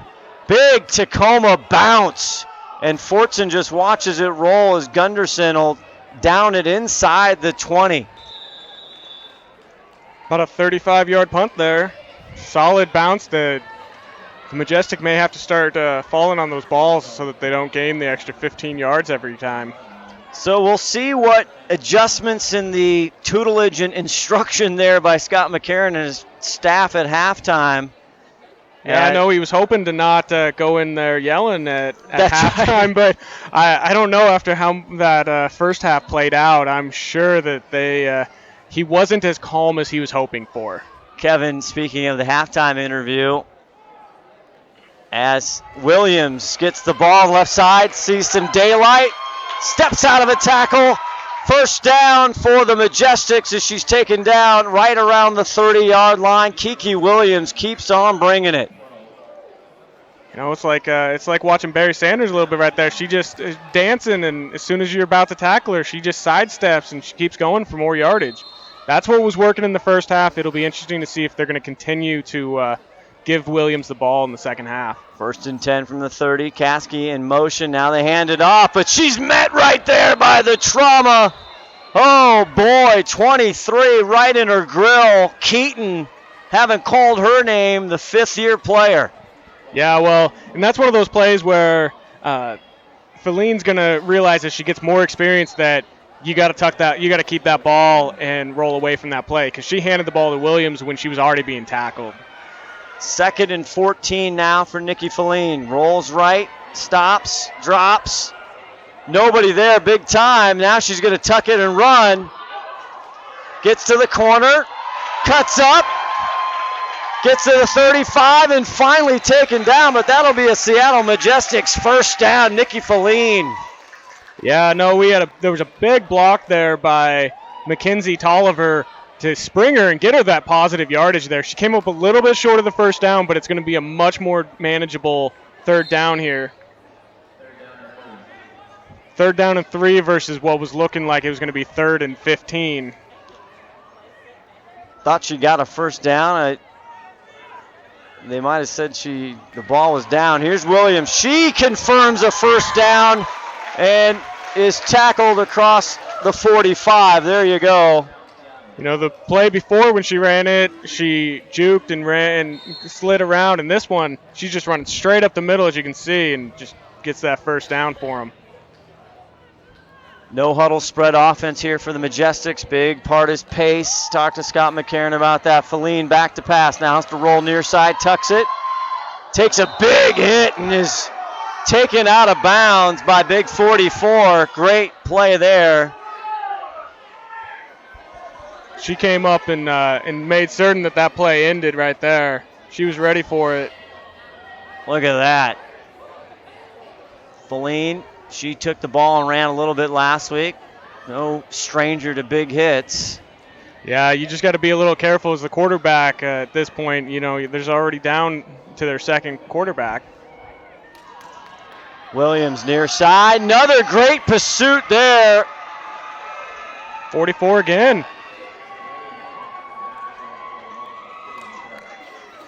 Now, we do not have a 44 on our roster. However, that could be right. It looks like 44 to me here, and she's made 2 big plays in a row. Fumbled snap. Feline gets out of a tackle. Another big hit there, but that is right there. That's right. Mikasa Johnson right there.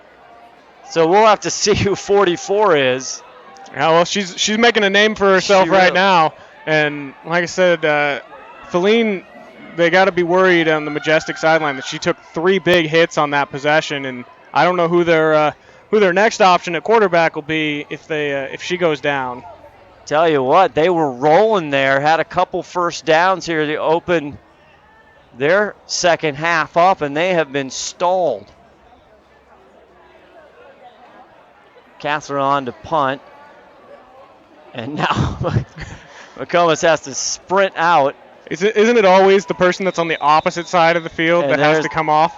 And there's the flag, and that could be a delay of game. There's a 40-second clock, so they might walk back 5 more yards. Well, they were right at just after on their side of the 50, so it's not going to be that big of an impact on the punt, but I'm sure the coach isn't super happy. Brandy back to receive. Oakenfeldt's there, and also Schnees.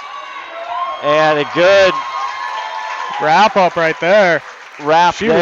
She was stopped right as she got the ball.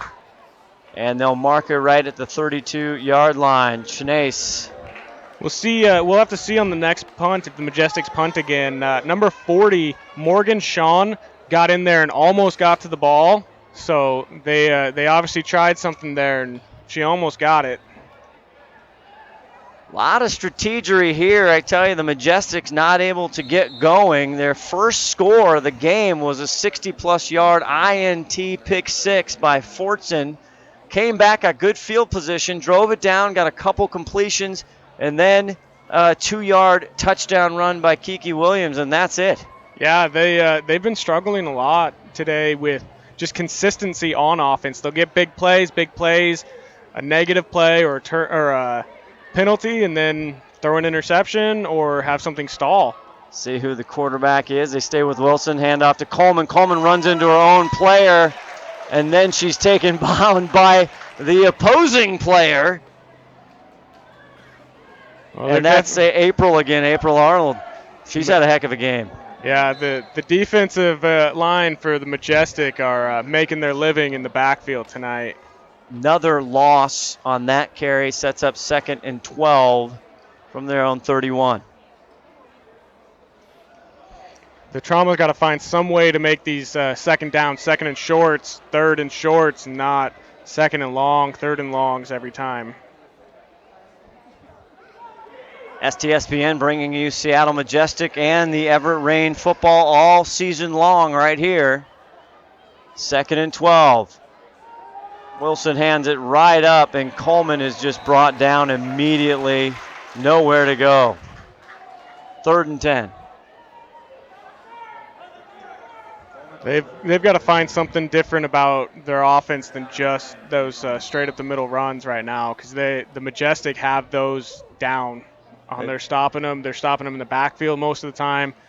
They got to find that wrinkle to break up that defensive push. Something we talked about the Everett Rain last week in the Majestics win there was depth, and Billy Russo, head coach for the Everett Rain, they were missing a lot of new rookies and some players, some impact players to injury. We'll see how they're doing tonight. Yeah, it's one of those things where, and you've seen the injuries impact the Trauma already with just losing their quarterback. It's a huge impact. 3rd and 10, Hooks in motion. Flip it to Hooks. Now she's got one blocker, but here comes Fortson. Fortson wraps her up. Great open field tackle right there. Grabbed her around the waist and made sure she went down. Did not lose the running back there. Great angle there taken by Fortson. As you see it one more time, great pursuit there. Hooks nowhere to go. Well, and you were talking about the depth, and you just look at the field and you just see a few more players on the Majestic sideline than there are on the Trauma right now, and it definitely helps them with that depth. Big shout out to the head coach, Billy Russo, for the Everett Rain, as Oakenfeldt's back to punt. A lot of punts tonight. Fortson, one bounce. This time she picks it up, and she's cut down at the 43. Hooks the player she cut down returns the favor, and that's where the Majestic will start. That was a great shoestring tackle there by Hook. So Seattle's offense still. Watch this here. She picks it up. Yep. Starts going, and Hook's she's getting blocked and still makes that tackle. The championship for the WFA this year in Pittsburgh, home of the Pittsburgh Passion, who came back to the WFA this year. There's whistles before Nikki Feline was able to hand it off to Williams, as penalties have been a big, big story in this game with 5:24 left in the third quarter. Yeah, the Majestic are winning the game on the scoreboard, but they are not winning the game on execution tonight. They are struggling both on offense and in the penalty department. They got a lot of work, I'm sure, they're going to be doing this week. Another 1st and 15 situation here for Nikki Feline. Brought in as Rachel Woods went down over the offseason. Here's Williams. Williams close to a Majestics first down. See where they spot it, Kevin, as you see another look. Boy, Kiki Williams just can't say enough about her vision. Yeah, I think you were looking at the original line of scrimmage. Yes, my mistake. Yeah, no. Williams, though, she's been the workhorse, and they need to find a way to keep giving her the ball. Here she is one more time. It's a fabulous French field pole in my way. That's my excuse, and I'm going to go with it, as Williams this time for sure gets a first down. With more laundry on the field. The far line judge threw the flag on that one, so we'll see if it's going to go against the Majestic. A lot of meetings tonight by this officiating crew. They were really nice when I met them before the game, very polite, but they were thinking about giving me false names at one point. Were they? You know, maybe Did they throw a flag on you, Kevin? No, I was really nice, and I didn't ask them for anything other than their names. So, our head referee coming up, James Kennedy. Oh, looks like too many women on the field. And that's going to go against the trauma here, so they'll add to the insult to injury. So it's first down. Williams had that big run, and it counts. Let's see if they continue to feed Williams the ball. Oh, looks the wrong way. Broken play. Feline in trouble, and now she's going to have to go down. Another big loss caused by the trauma, and they are causing some trauma here, and Gunderson gets in there. Yeah, they turned to the wrong side. Obviously, there was a little miscommunication on the play and led to a big sack for the trauma. Also, Val Scrivener in there. She was banged up early in the first half. Glad to see her back up as they all look to their wristbands. 13-0. We have been stalled at 13-0 for quite a while. 4:04 left to go in the third quarter. Second about 17. Williams is taken down by Wright. Yeah, no, they came back. They came and blitzed in, and you had the linebacker circled around the play and made the tackle from behind as Williams was slowed up. Great pursuit by the trauma on that play, stopping Williams from breaking that free. 3rd and 16 to go. And the Majestics, every time Williams goes forward, they take a few yards back. Feline fakes the handoff to Williams, now rolls, but she's got pressure. Fakes it now. She keeps the ball and gets cracked by Rodick. We got an injured player for the trauma. Looks like two of the defenders ran into each other as they were trying to stop Feline in the backfield. But for Feline's issues throwing over the air, that was an outstanding decision and good little juke and fake there. And as they attend to this trauma player, we'll step away. We'll listen to more trauma players here. WFA football on STSPN, 13-0, 3:06 in the third quarter. you know, one of the things that we did really, really well last year is we remained coachable and we had short memories. So rather than dwelling on that past, we just really looked forward to being ready for what was coming next, listening to the coaches, and we had a really great staff around us. Yeah, you know, you never want to see another woman playing this sport get hurt. You know, you want everybody to be successful and to be able to make it through the season. And it's really hard to prepare when you have these new elements coming in. So when you look at a team like Seattle, they have a lot of confidence as a team. And it'll be interesting to see how the Tacoma Trauma's new confidence in how we did last season and how we've been doing this season stacks up against Seattle's confidence now that they have some new players. So that'll be an interesting comparison. We'll see how it goes. And Wright helped off the field. Hopefully she's okay. Let's take one more look, and look at 52 come in. She kind of looked like she just fell awkwardly there. She was going for the tackle. Yeah, I think the other defender, she came through, her legs came up and hit her as she was coming by. All right, we got 4th down. Big play here. See what the Majestic drawn up. Trying to get to the 17. Williams with the handoff. Shakes, bakes, slices, dices. She might get it. Stretching. Tries to get there, does she? Yes, she does. She pulled it off. She just kept sliding and moving and kept going. And we got another, while we look at that play, just incredible effort there, always going. We got another injured Tacoma Trauma, and they can't take too many more injuries. And that's another great important player, Cabalse, there down there. Hopefully she'll be all right. Yeah, they're definitely going to be hurting with their depth as you look.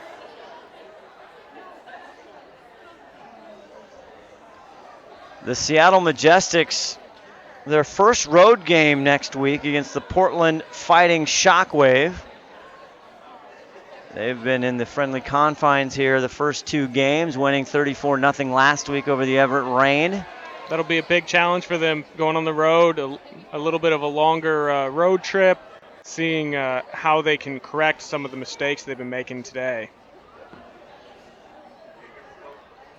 And we will step away here quickly as they tend to her. More Tacoma players on STSPN.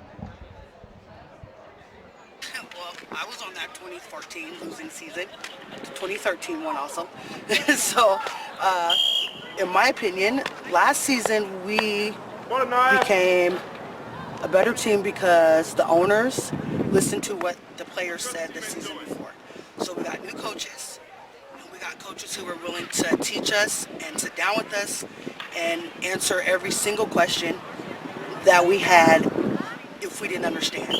And we also understood that stats and making it to the All-Star game, although awesome, is not what football is about. Football is about an army of 11. It takes 22 legs to score a touchdown, and it takes 22 legs to stop a play. So that's what I learned, and that is why we became a 7-1 team last year. And that is why we will also practice our butts off to be a 8-0 team this year. So that's what I learned.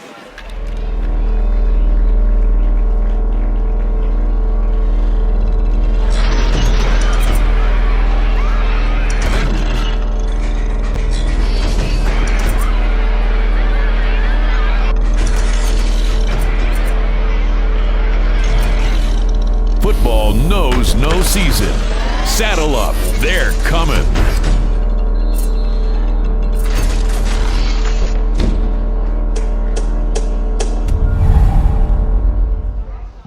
First and 10 as Feline back to throw. Had a wide open Tolliver there. Just not quite enough zip on the ball there for Nikki. The pressure was coming from her right side, and she was trying to slide away and throw across her body there. She just couldn't get the ball elevated enough to get to the receiver, it looked like. Second and 10. It's the growing pains of a new quarterback right here. Really is. Got to give her credit. You can see the talent, you can see the potential there, and obviously the week 1 you saw that on the field, and she'll look at the film and she'll come back next week, I'm sure. As they tend on the cross Cabalse there. There's a bobbled snap. It's down, and the Majestic lose it one more time. It is recovered by the Tacoma Trauma. That's another center quarterback exchange issue that they had. You watched, she just couldn't pick the ball up right off the bat. And it has been that kind of night for the Seattle Majestic. Very fortunate to be up 13-0 with as many turnovers as they've had. Well, their defense has shown up today and has been carrying the load for them because they've been stopping the Trauma every time. And here comes their starting quarterback who was injured in the first quarter and didn't play. Bonnie Wansley coming back to see if she can spark some offense here for Tacoma. They scored 13 points last week in the win. She's in shotgun. Gunderson in motion. Takes the snap. Wansley to throw right away. Going over the middle. Intercepted by Tolliver. Trying to go to Oakenfelds. And Oakenfelds does a leg tackle. And a flag will join her. That, I feel you watch this and she just holds on and holds on.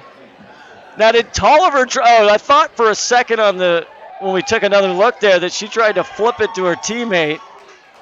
Yeah. Here's the interception. It kind of looks like she might have tried to stretch out to her and hand her the ball. I'm not sure what the penalties. Personal foul against the Trauma. Something with the tackle, I think. Well, Oakenfelds there. Brandy tried to wrap her up and credit Tolliver a tough tackle. She did tackle her with her leg. She did. I think would that be a point in wrestling? Maybe. Takedown? I don't know if you get credit for a takedown with your legs like that. You got to have control, don't you? I tell you what, it has been a ping pong game here tonight, going back and forth, turnover after turnover. Yeah, it's been about 15 years since I did high school wrestling, but I think you had to have control to get the point. Oh, my goodness gracious. 13-0, 2:10 left in the third quarter. Majestics are like cats tonight. They get another life, and Williams been the best one so far, far side. She'll gain 7 yards, but also more yellow flags. Hold on the offense. They're definitely not helping themselves to get into any type of momentum on this field right now with the penalties. That's going to put them, that's their 11th penalty of the game, accepted penalty against the Majestic. Incredible. You see the replay one more time as Williams try to see the hold there. Might have been. And then negates that's an 18-yard swing right there. 8-yard gain washed away with 10 yards backed up. 1:58 left to go in the third quarter. Majestics going the wrong way here. Feline over the middle, trying to go for Tolliver. Not sure if that was tipped, as Tolliver's looking to the sideline wondering what happened. Yeah, it's either got tipped or she just didn't get enough power behind the throw and it just came up short. Now the Majestics, all 4 touchdowns were through the air last week. We swear, go back and check the tape, really. You know, you guys keep telling me this, and I'm watching, and, you know, they're definitely, you can see the potential there. Like I said, it's just, I think she's been rattled a little bit because of the situation, the number of turnovers, and she's taken some hits today, too. She has. Good job by the Trauma. Williams. Now she cuts up. And that was a decision she might regret as she met number 12, Rodick, right there. Rodick came up big on that stop because Williams has been making these plays, as you see. You know, she cuts back and then is met and stopped, whereas Williams has been making a lot of these juke back, cutbacks that have allowed her to gain an extra 5 yards each play. 3rd and 15.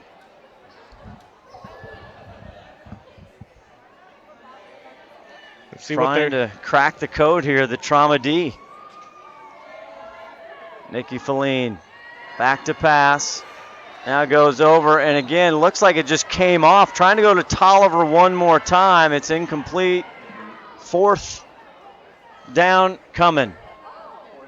Well, and you got to wonder if it's the early interceptions are in her head right now, because before her passes were in the air, they were up, and people were making plays on the ball. And now the last few throws have all been short, and they're short hopped.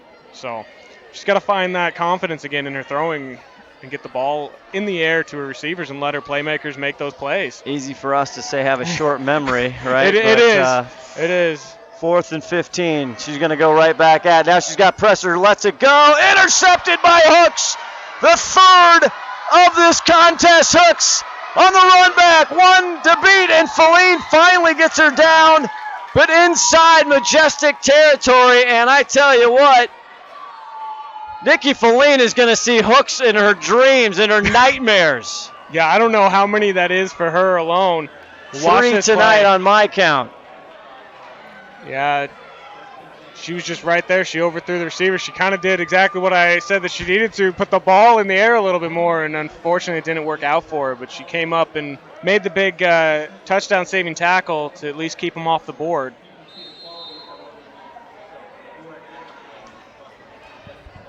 Well, and Hooks now with no interceptions last week in the first week.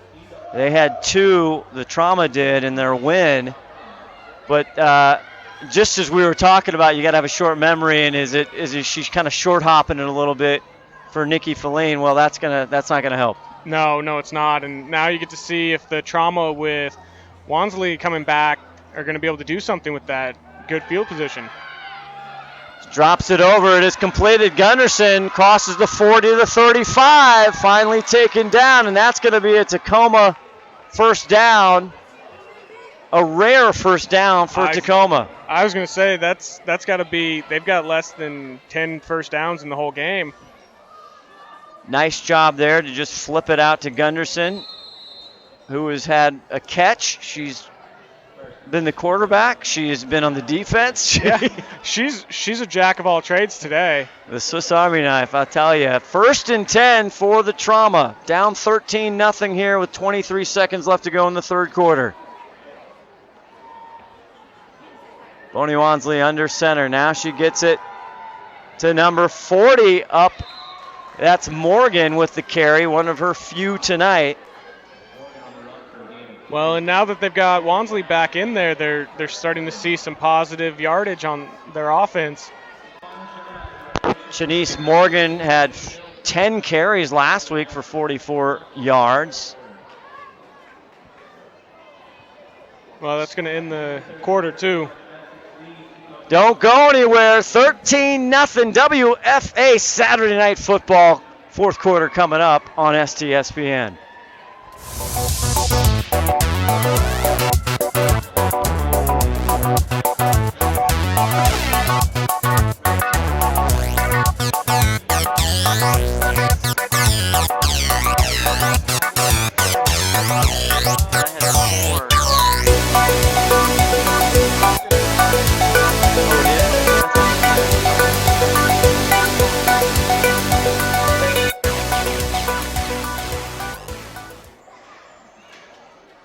You see the Majestic, and one of the things, Rachel Wood, who got hurt, has been their quarterback here last year. She's on the sideline, probably trying to consult and counsel young Nikki Feline. This one she's going to probably try and forget. I don't know if she's going to do look at the tape. Now, her and her husband actually do the stats, I'm told.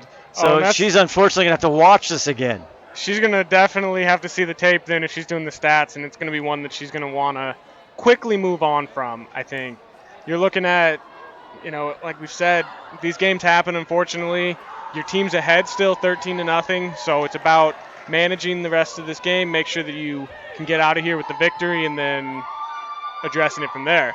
Whereas if you're on the Trauma side, you've got a great opportunity right now. You're inside your opponent's territory. You've got 2nd down. You've got your starting quarterback back. So let's see what they can do. A huge credit has to go to Jen Oakenfeldt and their team and their staff defensively. They're a big part of a lot of the Majestic offensive problems. This time, Give it up to Morgan one more time. She twists and turns with a nice little 4 or 5 yard gain, set up 3rd and 4 or 5. Had a little beast mode right there. Keep the legs turning and just lean forward and just keep moving. Gained an extra 3-4 yards. Morgan with just her 2nd year in the league so far. Yeah, 14-28 here, just the start of the 4th quarter. Go ahead, Kevin. Yeah, it's something about right now. What are they going to do? Morgan again gets the ball, still on her feet, takes a lot of Majestics to get her down, and finally whistles blow, and she'll be short a couple yards. Well, they got 4th down here. This is going to be big for them. This is going to be their play, whether or not they're going to be able to convert here and put some points up on the board. They're getting to the point in the season, or in the game here, that they got to stop leaving these opportunities on the field. Majestic crowd right underneath our broadcast position, trying to make some noise here.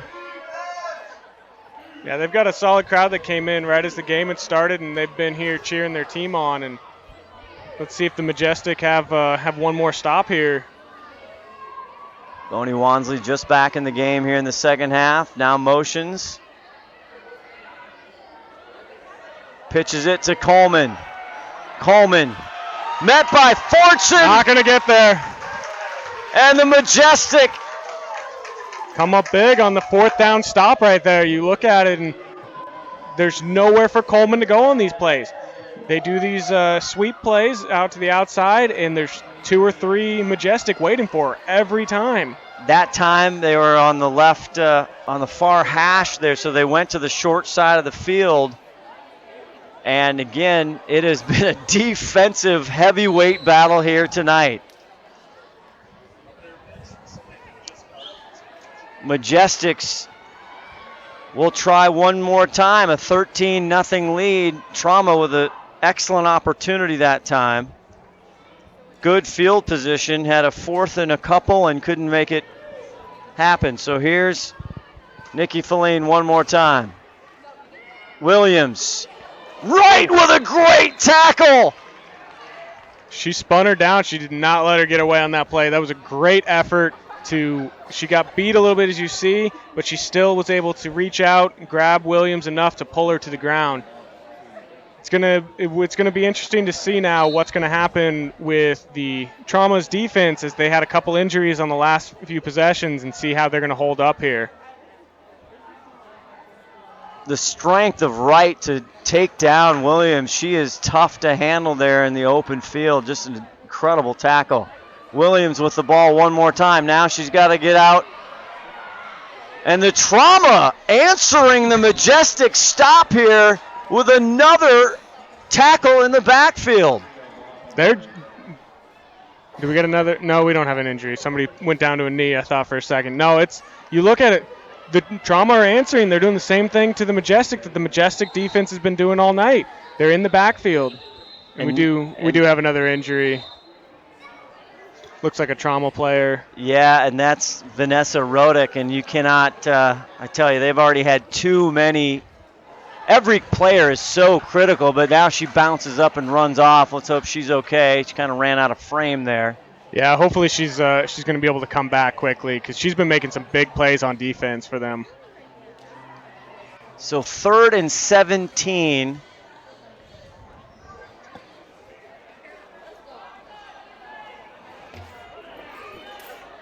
For the Majestic. And we talked about going back to the running game. Now the running game isn't working.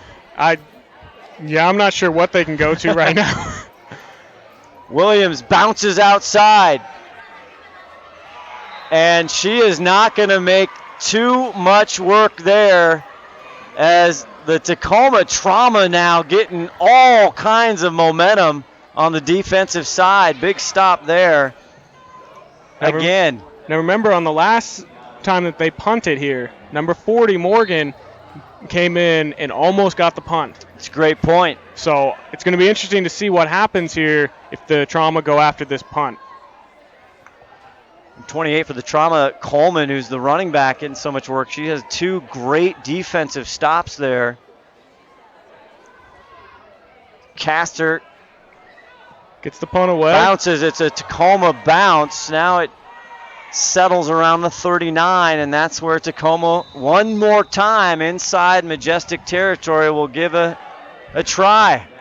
Yeah, it just keeps coming back to they're making plays on defense, they're stopping the Majestic, but they're not able to do anything with offense. And they're running out of time to start making these plays. 11-13 left to go in this one. 13-0.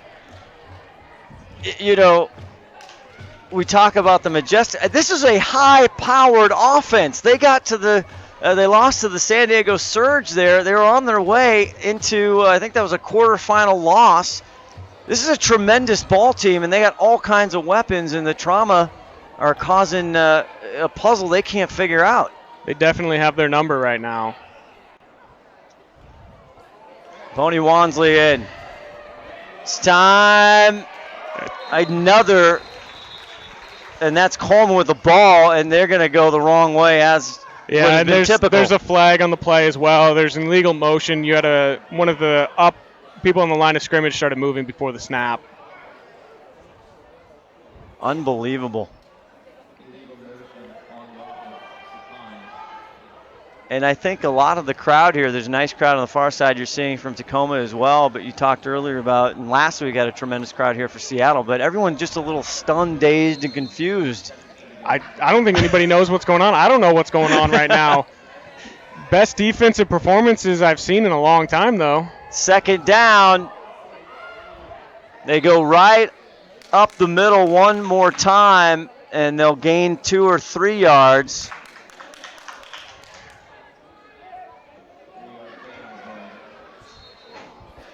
Yeah, the Trauma are going backwards again. They're now 3rd and long again today, and they've got to find that answer. See if Moni Walmsley, see if she goes to the air. She has done that once since she re-entered the game. She was injured in the first quarter. On a big sack in the first quarter. Under center, no. She gives it to the up back. This time she gives it to number 22. Looked like 22. Yeah, and we're stuck again with 4th and long, 4th and 15 now. And the Trauma are running out of time to keep giving the ball back with no points. Something to keep in mind, though, so far in the season, the Majestic have gone the first 7 quarters of the season without giving up a point. That's true. They have done the shutout. That was Quina Chenault on that last carry, number 27. Looks like they're going for it here. Why not? Walmsley under center. Pitches it now to Morgan, and there is nothing doing. Another great defensive stand by Carocious. A little bit slow on the pitch and leading to the running back just getting crushed in the backfield, as you see here. Just nowhere to go. Just meeting 3 Majestics before she even gets back to the line of scrimmage.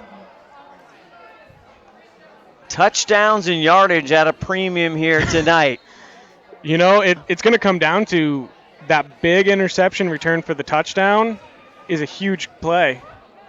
That's going to be the big difference because the Majestic were able to convert one, whereas the Trauma have not been able to convert getting a pick 6 out of all their interceptions and fumble recoveries they've gotten. Fellaine hands it off this time. No, she keeps it. And she loses the ball. She goes down, fumble. And it lands in the Tacoma Coleman's breadbasket. And Nikki Fellaine is having a night to forget. That is the 8th turnover by the Majestic tonight. 5 interceptions and 3 fumbles. You've got to give credit to the Trauma defense right now. To create that many turnovers, and then it comes down to the offense to get 0 points off of 7 turnovers prior, and this is their 8th shot at it. Well, I hope Bonnie Walmsley didn't get comfortable on the sideline because she's right back at it here. 1 play later. 1st and 10 now from the Majestics 45. Coleman with a handoff. And Coleman's still going, and she squirts over inside the 40. Nice effort there, last second dig by Coleman. She looked like she was a 3-yard gain and just kept churning. You watch here and just moves the pile, keeps going, and gets that 7-yard gain. So this is that second and short that I've been asking for a while from the Trauma of getting that short yardage play. Second and third. 8:50 left to go in the game. Walmsley. Now she gives it to Coleman. Coleman again has a Tacoma first down to the 31. It's a big opportunity for the Trauma here with their quarterback back in the game. Get a first down, some positive plays back to back. Let's see what they can do. Another aspect for this Majestic team, the defense isn't used to being out there this long, Kevin. Yeah. They're a little hands on their hips. There's got to be some fatigue, just the second game of the season. Well, and you've got several players that play both ways. So they've got to be getting tired out there. First and 10 of the Majestics 31. Bonnie Walmsley under center. Now she hands it again to Coleman. Coleman right up the middle, follows the lineman, and she'll fall forward for another 5-yard gain on first down. You know, this is probably the first, if you watch this play again, she gets hit and then she just falls forward on this. But I can't remember 3 plays in a row for the Trauma that went for positive yards. It might have happened earlier, but this is great for their offense to actually start moving the ball forward. And for the Tacoma Trauma, they have a bye next week, and then guess who they meet at their home field the following week, Kevin? I'm guessing Everett? The Seattle Majestics. Well, I was hoping they get to mix it up a little bit. No. They spot it, so Walmsley back to pass, just about to get swatted, and she does. The ball's down. It's recovered by Tacoma. Oh, she did not see the defender coming. She just broke right around the edge. And that's number Edlin. 44. Edlin with a just huge hit. You saw right there. You can't ask for much more effort on that defensive end. Well, I'm trying to see. That wasn't even the blind side. No, she just didn't even look to her. She was looking straight forward the whole time and just lit up. Big play there by Edlin, as she's been doing all year long here in the first game and tonight. Now in the shotgun, Bonnie Walmsley. 3rd and 12 now. Get it to Morgan. Morgan up front, still on her feet. Still churning. Look at her go. That is a little beast mode. It's all about the effort at the end of the day, and she's trying to keep her team in this. It's going to come up to a 4th and a long 7. Big play with only just about 6 minutes left in the game, down 13. Can they keep the dream alive? Get in for a touchdown. They won a heartbreaker for Southern Oregon. They 13-12 victory last week for the Tacoma Trauma. See if they can get this one down to the end here with 5:50 left to go. 4th and 7. Big play here. Shotgun for Bonnie Walmsley. Now in motion. They pitch it back, sweep around, but it's covered. Edlin! All the way! There was no chance for the running back there. Edlin was in the backfield and just wrapped up and took her down. Watch this. She just comes straight in and just makes the play. Oh, a book Alicia Edlin has read before. She stayed home and she got it done. What a tremendous play by Edlin, and that turns it over, and Majestics turn away the Trauma once again. You got to give credit to the Seattle Majestics coaching staff on defense. Just they're solid across the board on tackling. They're in the right position, and they're wrapping up. 5:31 left. They get the ball in their own 32-yard line. Out of the shotgun once again. And Nikki looked to pitch, and she wasn't there. Now the ball's down. It's fumble. And it's going to stay the Majestics. She recovers it, but that time another broken play. She looked to pitch one way, and no one was home. It looked like she was lost out there on that play. She was turning, looking for somebody, and there was no one on that side, and as soon as she got hit, the ball came out again. They're very fortunate on the Majestic that they didn't just give the ball up inside their own 20. But pinned back now once again. This is a recurring nightmare here for Seattle Majestic fans. You know, at I was the just 17-yard line. I was just saying that the Seattle coaches deserve a lot of credit. Well, so do the Tacoma coaches on defense, because their defense came ready to play tonight. No doubt about it. Absolutely. They are causing the nightmares for the Majestics. Their linebackers are everywhere. Now the pitch play to Williams. Kiki! 25 to about the 27-yard line. Makes up some ground. They'll still have quite a ways to go for third down. Yeah, number 28 there. Coleman. Coleman was able to hold on and make the tackle. Yeah, she got some yardage, but if she gets by Coleman, she might have actually broke it close to a first down. 3rd and 15, and that's a familiar down and distance, unfortunately, for the Majestics tonight. I don't know if I've ever seen a game with this many 3rd and 15 pluses or 4th and 15 pluses in it. Come the blitz. Feline comes over. It is caught. That was dangerously close again to being an interception. And McComas gets the reception there. It'll be 4th and 8.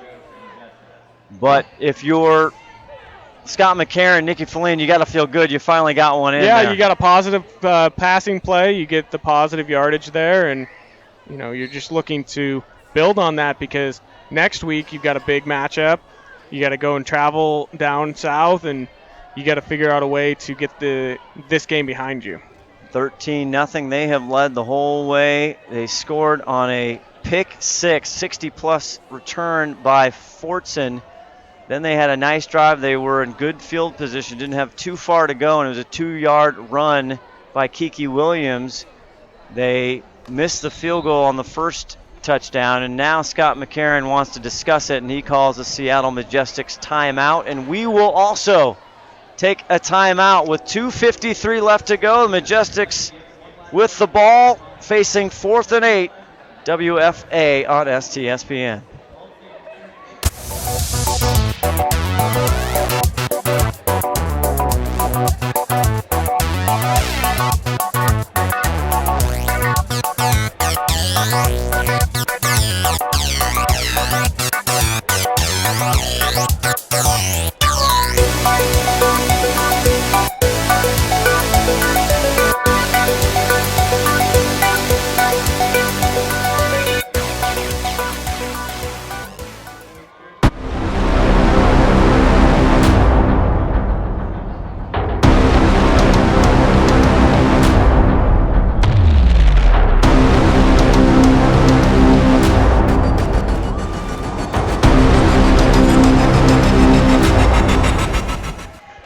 Scott Ohsman, Kevin Smith here. French Field in Kent, Washington. A beautiful spring night here, weather-wise, but it has been a fascinating football game with turnovers and penalties and crazy stuff happening. You know, it's all adage. If you love defense, this was the game for you. This is a pitching duel. They're going to punt.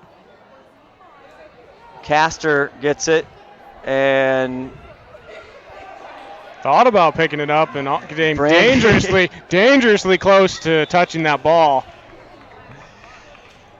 I tell you, Brandy Oakenfeld's there, 24, waiting for it. Her wife, the head coach. I don't know if she would have tried to pick that up and lost it. That could have been not a fun conversation when she went to the sideline. That's a tough one when you go home too. Like, at what point does the coach start yelling at you about your decisions? Yeah. Well, it's a dream talking to Jen Oakenfeldt before the game. You gotta love it. A lot of these women, they have full-time jobs. They got families. They pay to play. This is a labor of love. They work their tails off season. Yeah, and they give everything they got. 2:40 left. You can see that effort on each and every play. As you look at these defenses today, especially these girls are out there ready to win the game. Walmsley going to the air, knocked down. Great defensive play by the Majestics, knocking the ball down, keeping that completion from occurring. Looks like she was trying to go to Tanya Schnees there. So 2nd and 10 with 2 minutes and 33 seconds left to go in week number 2. This is a big, they got to make something happen, and they got to make it happen quickly if they want to get back in this game. They're still only down 2 possessions, and they've got 3 timeout. So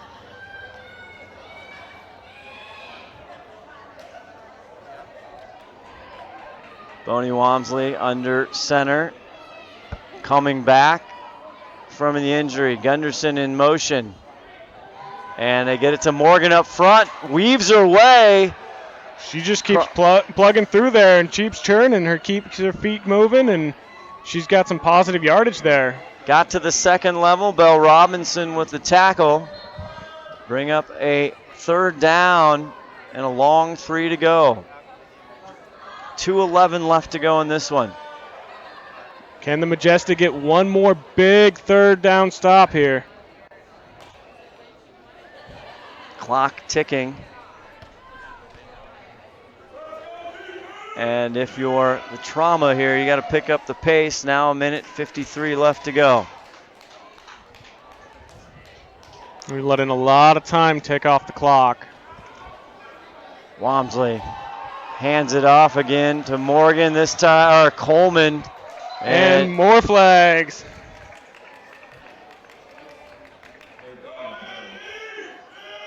Great play again. We've talked about it all night long and even last week there. Amanda Thompson up front, the rookie from Maple Valley, getting into the fun. And Kayla Carocious continues to dominate as they're going to walk backwards one more time. Yeah, it looked like there was a hold on the Trauma there. That's not what they needed right there on 3rd and short.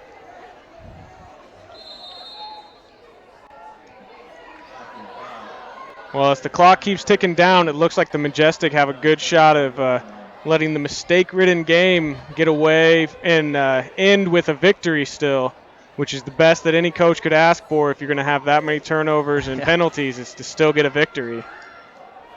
There's no doubt about it. Walmsley back to pass, has time, now going to dump it down to Rodick. Rodick hit hard there, but stays on her feet until teammates can get there. Arnold there, the initial.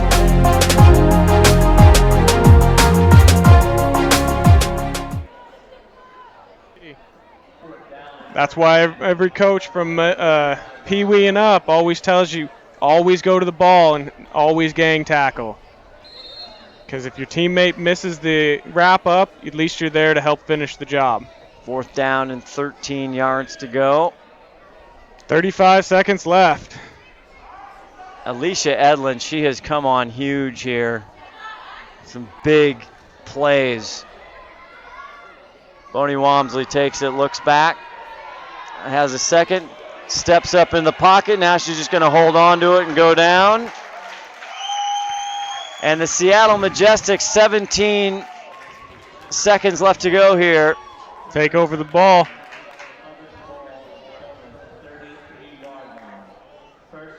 And the offense is going to have to do something nice for the defense on the Seattle Majestic Ball Club. I think the fortunate part is like half of them are on defense too, so the other half are going to have to buy them dinner. Right. Do something to say thank you for helping out today, because last week the offense obviously helped carry the load, did a lot of great things, and this week they struggled against a very good Trauma defense, and they were able to escape with a victory, continue the season undefeated, and continue their scoreless streak. Yes, I was holding just their opponents 8 quarters, 2 games in a row without giving up a point. Well, Nikki Feline didn't have the night she wanted to, and a lot of her coaches, but I got to say, she still is going to end tonight with her career flawless in the win-loss column. Winner, winner. You ask any great quarterback, they're going to say this. The only thing they really cared about was their record. And the clock strikes 0 here, and the Seattle Majestic fans give applause to their team as they head out. on a beautiful Pacific Northwest evening here. 13-0 over the Tacoma Trauma, and they will get them in 2 weeks once again down in Tacoma. It'll be real interesting to see how that plays out in 2 weeks. I would be surprised if the score is the same next time that they play. I would guess that both offenses are going to be a lot more prepared. Well, it's a learning opportunity for both. As you see, Josh Elvig on camera here, our STSPN crew, as the final 13-0 goes up as we wave to you. Scott Ohsman, Kevin Smith. It's been fun. Look to STSPN, WFANation.com. Everywhere there is WFA football, we'll have it for you here on STSPN. The Everett Rain and the Seattle Majestics, our coverage for Kevin Smith. Josh Elvig on camera. Our 5-tool executive producer, engineer, Todd Elvig, right here spinning the dial. Scott Ohsman saying, so long. It's a final. Seattle Majestics 13, the Tacoma Trauma nothing. Good night, everybody.